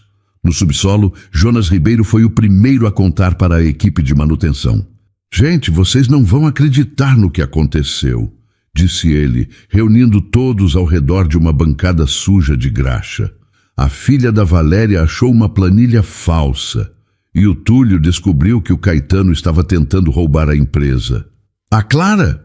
Perguntou um dos rapazes. A menininha da Valéria? A mesmíssima, confirmou Jonas, sorrindo. Ela pegou um papel do lixo, desenhou em cima e entregou para o Túlio bem na hora que ele ia assinar a falência. Todos ficaram em silêncio, processando a informação. Depois, um deles começou a rir. Outro bateu palmas. Em segundos, todos estavam comemorando. No 20º andar, seu Renato Alencar, o porteiro antigo, chorou ao saber da notícia. Ele conhecia Valéria desde que ela começara a trabalhar ali e tinha visto Clara crescer. Muitas vezes, ele guardava doces velhos da cafeteria para dar para a menina. "Essa menina é um anjo", disse para a recepcionista, limpando os olhos com um lenço. Sempre soube que ela era especial. Enquanto isso, no 40º andar, Túlio estava em seu escritório, olhando pela janela de vidro que dava para a cidade de São Paulo. Ele segurava o desenho de Clara nas mãos, ainda tentando processar tudo o que havia acontecido. A porta se abriu e Vitor entrou, carregando uma pasta cheia de documentos. "Túlio, revisei tudo. A empresa está saudável. Muito saudável, na verdade." Caetano escondeu contratos renegociados, linhas de crédito aprovadas e até investidores interessados. Se você tivesse assinado aquela falência, teria jogado fora uma empresa avaliada em mais de 200 milhões. Túlio fechou os olhos, sentindo o peso daquelas palavras. 200 milhões. Sim, ele ia vender por 25 para o Grupo Hélios e embolsar uma comissão milionária. Foi um golpe planejado há meses. Túlio se virou, encarando Vitor. "E você não percebeu nada?" Vitor abaixou a cabeça envergonhado. "Eu desconfiei algumas vezes. Os números não fechavam direito. Mas Caetano sempre tinha uma explicação. E eu acreditei. Eu também acreditei", disse Túlio suspirando. "Ele era meu sócio há 10 anos. Eu confiava nele." Vitor colocou a pasta sobre a mesa e apontou para os documentos. "Aqui está tudo o que precisamos para reconstruir a confiança dos investidores. E tem mais. O Grupo Hélios está sendo investigado por tentativa de aquisição fraudulenta. Eles sabiam do golpe e estavam participando." "Bom", disse Túlio, satisfeito. "Quero que eles paguem por isso." Ele pegou o telefone e ligou para a assessoria de imprensa. "Agende uma coletiva para amanhã de manhã. Quero todos os principais jornais aqui." E prepara um comunicado oficial. "A Navarrete Hotels não vai fechar. Estamos mais fortes do que nunca." Enquanto ele desligava, a porta se abriu novamente. Dessa vez era Joyce com uma expressão preocupada. "Senhor Navarrete, tem uma repórter lá embaixo pedindo para falar com você. Ela disse que já sabe de tudo e quer uma entrevista exclusiva." Túlio pensou por um momento. "Quem é?" "Camila Roma, da Rede Nacional." Túlio conhecia o nome. Camila era conhecida por reportagens investigativas e por não ter medo de expor escândalos corporativos. "Manda ela subir." 10 minutos depois, Camila Roma estava sentada na frente de Túlio, gravador ligado, bloco de notas na mão. Ela era jovem, determinada, e seus olhos brilhavam com a empolgação de alguém que havia encontrado uma grande história. "Senhor Navarrete, é verdade que uma criança de 3 anos salvou sua empresa?" Túlio sorriu. "É verdade." "Como isso aconteceu?" Túlio contou tudo. Desde o momento em que estava prestes a assinar a falência, até a entrada de Clara na sala, o desenho amassado, a descoberta da sabotagem e o afastamento de Caetano. Camila anotava tudo freneticamente, parando apenas para fazer perguntas específicas. "E a mãe da criança, quem é ela?" "Valéria Moura Vasconcelos. Uma faxineira que trabalha aqui há 5 anos. Uma mulher honesta, trabalhadora, que cria a filha sozinha com um salário mínimo. E o que o senhor pretende fazer por ela?" "Já fiz", respondeu Túlio. "Transferi ela para o administrativo, triplicou o salário, ofereci bolsa de estudos integral e vaga em creche particular para a filha." Camila parou de escrever e olhou para Túlio com admiração. "Isso é raro de se ver hoje em dia." "Deveria ser normal", disse Túlio. "Valéria e Clara me lembraram de algo que eu havia esquecido, que por trás de cada número, de cada relatório, de cada decisão, existem pessoas reais, famílias reais, e é por elas que essa empresa existe." Camila sorriu e fechou o bloco. "Posso publicar isso?" "Pode, e use o nome delas. Valéria e Clara Moura merecem ser reconhecidas." No dia seguinte, a matéria de Camila Roma estava na primeira página de todos os jornais do país. O título dizia: A menina do giz. Como uma criança de 3 anos salvou 5.000 empregos e desmascarou um golpe milionário. Valéria não sabia lidar com tanta atenção. De repente, ela que sempre foi invisível, estava sendo reconhecida por todos os cantos. Funcionários paravam para cumprimentá-la nos corredores. Pessoas pediam para tirar foto com Clara. Repórteres ligavam pedindo entrevistas. Mãe, por que todo mundo quer falar comigo? Perguntou Clara, confusa, enquanto andavam pelo saguão do hotel. Porque você fez algo muito especial, meu amor, respondeu Valéria, apertando a mão da filha. Eu só desenhei. Eu sei, mas às vezes as coisas mais simples são as mais importantes. Elas chegaram ao novo escritório de Valéria, no 15º andar. Era uma sala pequena, mas tinha janela, mesa própria e computador. Valéria ainda não acreditava que aquilo era dela. Gostou? Perguntou Joyce, que estava esperando ali para ajudá-la no primeiro dia. Está perfeito, respondeu Valéria, os olhos brilhando. Seu horário agora é das 9 às 5. Você vai trabalhar com controle de estoque e fornecedores. É tranquilo e você vai aprender rápido. Valéria concordou, ainda meio perdida. Ela mal sabia usar computador direito, mas ia aprender. Precisava aprender. Clara foi para a creche nova naquela mesma manhã. Era um lugar colorido, com brinquedos novos, professoras atenciosas e comida de verdade no almoço. Quando Valéria foi buscá-la no fim do dia, Clara estava radiante. Mãe, eu fiz amigos! E a professora disse que eu desenho muito bem. Valéria sorriu, sentindo o coração se aquecer. Pela primeira vez, Clara teria uma infância de verdade. As semanas passaram e a vida de Valéria mudou completamente. Ela começou a frequentar aulas noturnas de administração na faculdade que Túlio havia pago. Conseguiu alugar um apartamento melhor, com 2 quartos e janela na sala. Comprou roupas novas não porque precisava impressionar ninguém, mas porque finalmente podia. E Túlio estava sempre por perto. No começo, Valéria achou que era só gratidão. Ele passava no escritório dela para perguntar se estava tudo bem. Descia para almoçar com ela e Clara.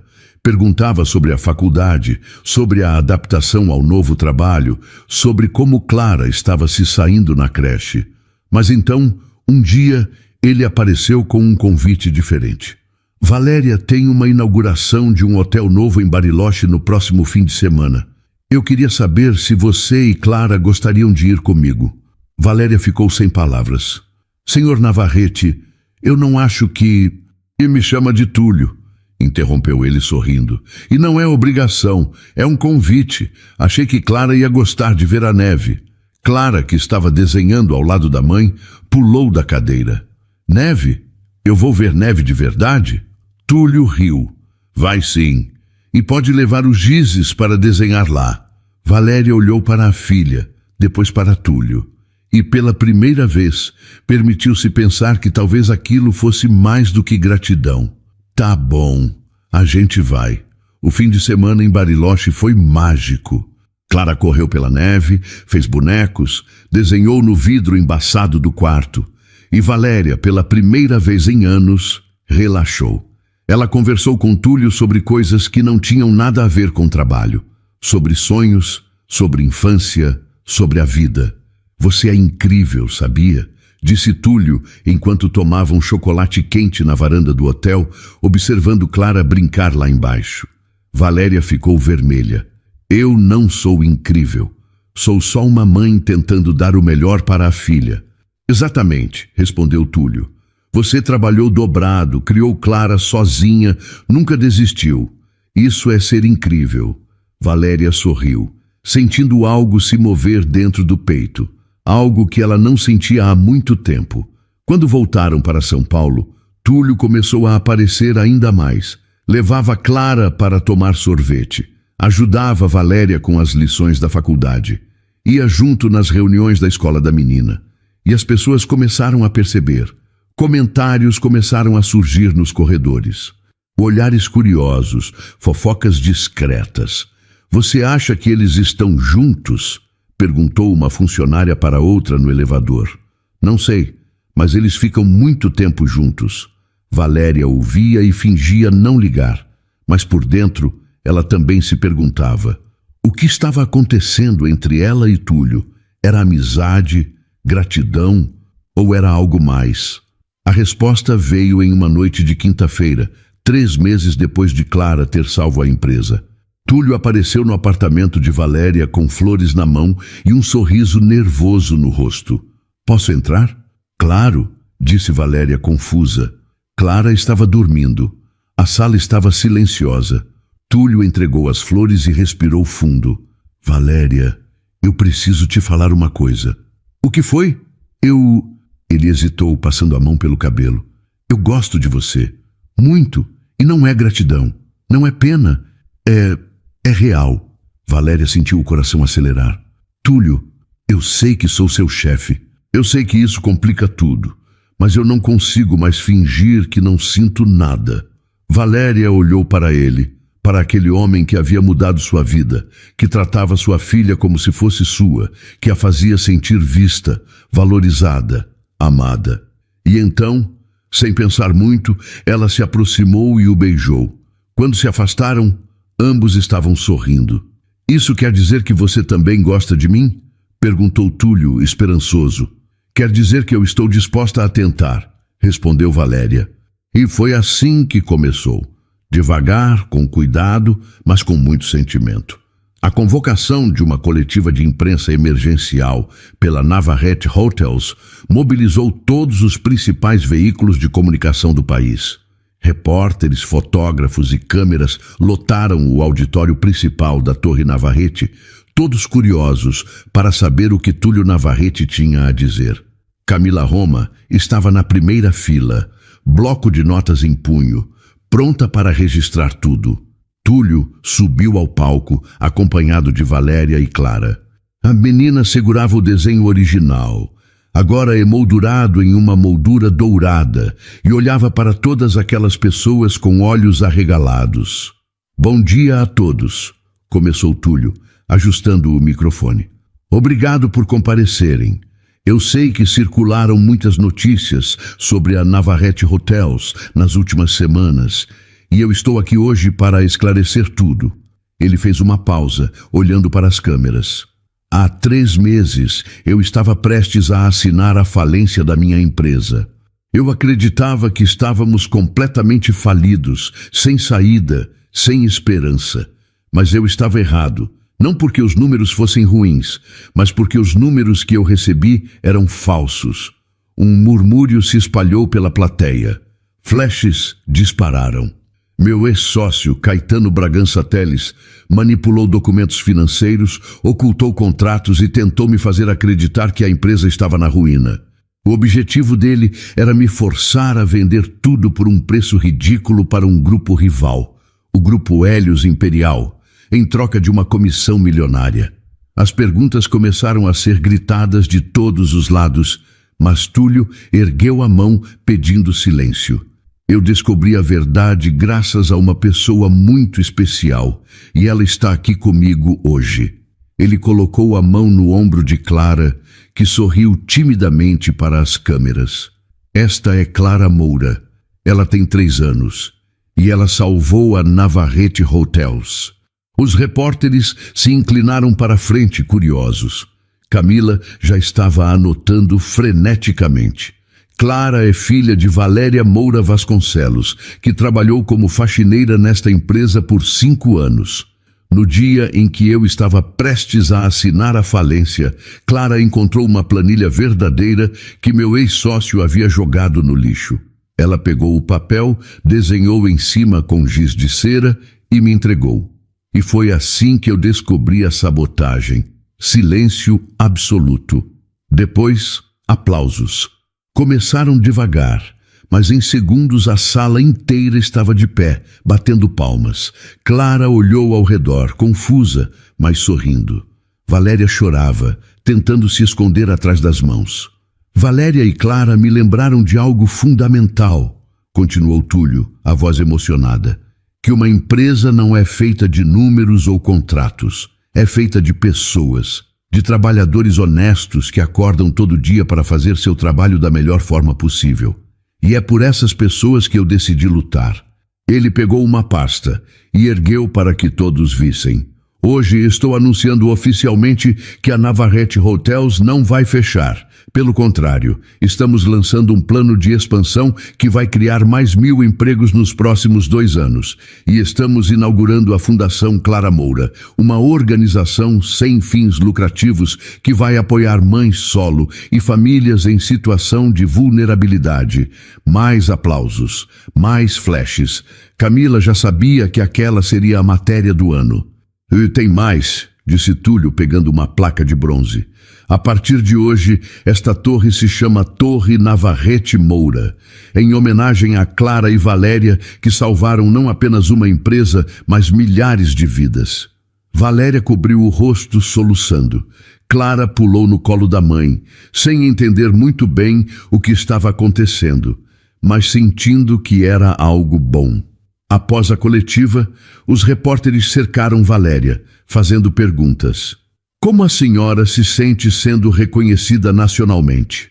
Eu ainda não acredito que isso está acontecendo, respondeu Valéria, limpando as lágrimas. Eu só fazia meu trabalho. Clara só estava sendo criança. A gente não esperava nada disso. E o que a senhora diria para outras mães em situação parecida? Valéria pensou por um momento, depois olhou diretamente para a câmera. Que não desistam, que continuem lutando mesmo quando tudo parecer impossível, porque às vezes a ajuda vem de onde a gente menos espera. E às vezes nossos filhos são mais fortes do que imaginamos, mais lágrimas, mais aplausos. Camila Roma publicou a matéria naquela mesma noite. O título era A Menina do Giz que Salvou Milhares, como Clara Moura desmascarou um golpe milionário e ensinou a um país o valor da honestidade. A história viralizou. Em 48 horas, Clara se tornou um fenômeno nacional. Programas de televisão queriam entrevistá-la, marcas queriam patrocinar, escolas queriam homenageá-la. Mas Túlio e Valéria protegeram Clara de tudo isso. Eles sabiam que ela era apenas uma criança e que precisava viver como criança. Ela já fez sua parte, disse Túlio para um produtor insistente de televisão. Agora deixa ela ser apenas a Clara. E foi exatamente isso que eles fizeram. 6 meses depois da coletiva, a Navarrete Hotels estava irreconhecível. A empresa havia se recuperado completamente. Os investidores voltaram com força total e novos hotéis estavam sendo inaugurados em 3 estados diferentes. A Fundação Clara Moura já havia ajudado mais de 200 famílias com bolsas de estudo, cestas básicas, assistência jurídica e apoio psicológico. Valéria era a diretora voluntária, trabalhando junto com uma equipe dedicada para garantir que nenhuma mãe passasse pelo que ela havia passado. "Mãe, olha o que eu fiz!" gritou Clara, correndo pelos corredores do escritório novo da fundação. Era um desenho de uma casa colorida, com uma família sorridente na frente. "Ficou lindo, meu amor", disse Valéria, pegando o papel e grudando na geladeira da cozinha comunitária. Clara agora tinha 4 anos e estava matriculada em uma escola particular de excelência. Ela adorava desenhar, adorava contar histórias e ainda pegava papéis velhos para fazer arte, mesmo tendo caixas novas de materiais em casa. "Ela não muda, né?" comentou Túlio, entrando na sala e sorrindo ao ver mais um desenho de Clara. "Graças a Deus", respondeu Valéria, se aproximando dele. "Espero que ela nunca perca essa simplicidade." Túlio beijou a testa de Valéria, um gesto que havia se tornado natural entre eles. Nos últimos meses, eles tinham se aproximado cada vez mais. Jantares em família, passeios nos finais de semana, noites conversando até tarde. Eles ainda não moravam juntos, porque Valéria queria ir devagar, mas todos sabiam que era questão de tempo. "Tenho uma surpresa para vocês duas", disse Túlio misterioso. "Que surpresa?" perguntou Clara, largando os gizes e correndo até ele. Vem comigo. Eles saíram da fundação e entraram no carro de Túlio. Ele dirigiu por 20 minutos até pararem em frente a um prédio residencial novo nos jardins. Era elegante, mas não ostensivo. Perfeito. O que estamos fazendo aqui? Perguntou Valéria, confusa. Túlio pegou uma chave do bolso e entregou para ela. Esse é o apartamento de vocês. Valéria ficou paralisada. O quê? Cobertura, 4 quartos, vista para o parque, tudo mobiliado, é de vocês. Túlio, eu não posso aceitar isso, começou Valéria, mas ele a interrompeu. Pode sim, você merece, Clara merece. Valéria olhou para a chave, depois para Túlio, depois para Clara, que já estava pulando animada. Podemos ver? Podemos ver? Implorou a menina. Valéria sorriu, as lágrimas voltando. Ela pegou a mão de Túlio e de Clara, e os 3 subiram juntos. O apartamento era lindo, espaçoso, cheio de luz natural, decorado com bom gosto. Tinha uma sala enorme, cozinha completa, quartos amplos e até um estúdio só para Clara desenhar. Túlio, isso é demais, disse Valéria, emocionada. Não é, respondeu ele puxando-a para perto. Vocês mudaram minha vida. Deixa eu retribuir pelo menos um pouco. Clara correu pelo apartamento, explorando cada canto, gritando de alegria. Valéria encostou a cabeça no ombro de Túlio, sentindo uma paz que nunca imaginou ser possível. Obrigada, sussurrou. Eu que agradeço, respondeu Túlio. Todo dia. Naquela noite, eles jantaram no apartamento novo, sentados no chão porque os móveis ainda não tinham chegado.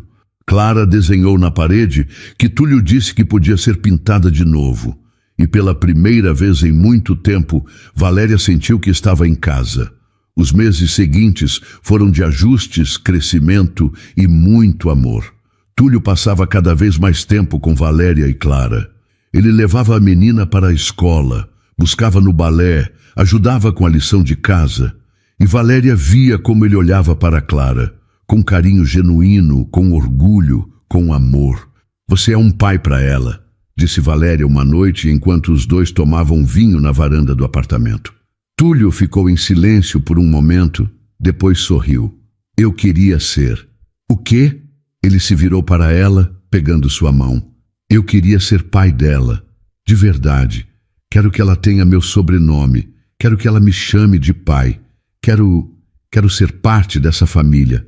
Valéria sentiu o coração disparar. Túlio, casa comigo, Valéria. Ela arregalou os olhos. O quê? Casa comigo. Eu te amo. Eu amo Clara. Eu quero construir uma vida com vocês 2, oficialmente. Valéria não conseguiu responder. Ela só conseguiu chorar e concordar, repetindo sim várias vezes. Túlio pegou uma caixinha do bolso e abriu, revelando um anel simples, mas lindo. Ele colocou no dedo de Valéria e os 2 se abraçaram, chorando juntos. No quarto ao lado, Clara dormia profundamente, segurando um desenho novo que tinha feito naquele dia. Uma família de 3 pessoas, de mãos dadas, sorrindo. O casamento aconteceu 6 meses depois, em uma cerimônia pequena e íntima, no hotel recém-inaugurado da Rede Navarrete nos Jardins. Apenas família e amigos próximos estavam presentes. Seu Renato, o porteiro, chorou a cerimônia inteira. Jonas, o chefe de manutenção, foi padrinho. Joyce foi madrinha. E Clara foi a daminha, usando um vestido branco e carregando uma cesta de pétalas. Quando Túlio e Valéria trocaram os votos, não havia uma pessoa sequer na sala que não estivesse emocionada. A história deles tinha sido impossível, improvável, mas real. Eu prometo amar você, disse Túlio, segurando as mãos de Valéria, e prometo amar Clara como se fosse minha filha, porque para mim ela é. Valéria mal conseguiu responder, a voz embargada. Eu prometo construir uma vida ao seu lado, e prometo nunca esquecer de onde viemos. Eles se beijaram sob aplausos e lágrimas. Na festa, Clara correu pelo salão, dançou com Túlio, comeu bolo até não aguentar mais. E quando todos foram embora, os 3 voltaram para casa juntos, oficialmente uma família. Os anos seguintes foram de crescimento. Clara cresceu, continuou desenhando e começou a mostrar talento em matemática, algo que Túlio incentivava com orgulho. Valéria se formou em administração, passou a trabalhar diretamente com Túlio na empresa e se tornou uma líder respeitada. A Fundação Clara Moura expandiu para mais 5 estados, ajudando milhares de famílias. E a Navarrete Hotels se tornou referência nacional em responsabilidade social, sendo reconhecida por tratar seus funcionários com dignidade e respeito. Mas o momento mais especial de todos aconteceu em uma noite de terça-feira, 3 anos após o casamento. Clara, agora com 7 anos, estava fazendo a lição de casa na mesa da cozinha. Túlio estava ajudando e Valéria preparava o jantar. "Pai", disse Clara de repente, sem tirar os olhos do caderno. Túlio parou, o coração apertando. Era a primeira vez que ela o chamava assim. "Sim", respondeu tentando controlar a emoção. "Você pode me ajudar com essa conta aqui?"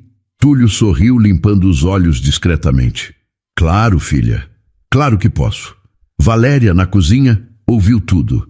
Ela se virou e viu Túlio ajudando Clara, os dois debruçados sobre o caderno, e sentiu uma felicidade tão grande que mal cabia no peito. Depois do jantar, Clara pediu para fazer um desenho novo. Ela pegou seus gizes de cera, agora muito mais novos e numerosos, mas ainda usava os antigos de vez em quando, porque tinham histórias. "Esse aqui é especial", disse ela, mostrando o desenho para Valéria e Túlio. Era uma família, uma mulher, um homem e uma menina, todos sorrindo. E embaixo, com letras tortas e coloridas, estava escrito: "Minha família feliz". Túlio pegou o desenho e o pendurou na geladeira, ao lado de todos os outros que Clara havia feito ao longo dos anos. "Sabe o que eu penso?", disse ele, abraçando Valéria e Clara. "Que essa aqui foi a melhor história que a gente podia ter escrito." Valéria concordou, beijando a testa de Clara. E tudo começou com um papel amassado e uma caixa de gizes. Clara sorriu, voltando a desenhar. Porque para ela, desenhar era mais do que arte. Era amor, era esperança. Era o jeito dela de mostrar que mesmo nas situações mais difíceis, a beleza ainda existe. E enquanto ela desenhava, Túlio e Valéria ficaram ali, abraçados, olhando para a filha que havia mudado tudo. A menina que salvou uma empresa, desmascarou um vilão e ensinou a um país inteiro que às vezes os heróis têm apenas 3 anos e uma caixa de gizes de cera. Na varanda do hotel principal da rede, onde tudo havia começado, uma placa de bronze foi instalada. Nela estava gravado: "Em homenagem a Clara Moura, a menina que nos ensinou que a honestidade, a simplicidade e o amor valem mais do que qualquer fortuna, e que às vezes, para salvar um império, basta a coragem de uma criança." E toda vez que Túlio passava por ali, ele parava, lia a placa e sorria. Porque ele sabia que aquela história não era sobre dinheiro, sucesso ou poder. Era sobre família, era sobre amor, era sobre segundas chances. E era sobre como um simples desenho de giz pode mudar tudo. E então, o que achou da história? Deixe sua opinião nos comentários. Adoramos saber o que você pensa. Não se esqueça de deixar seu curtir no vídeo para nos apoiar e de se inscrever no canal. Até a próxima!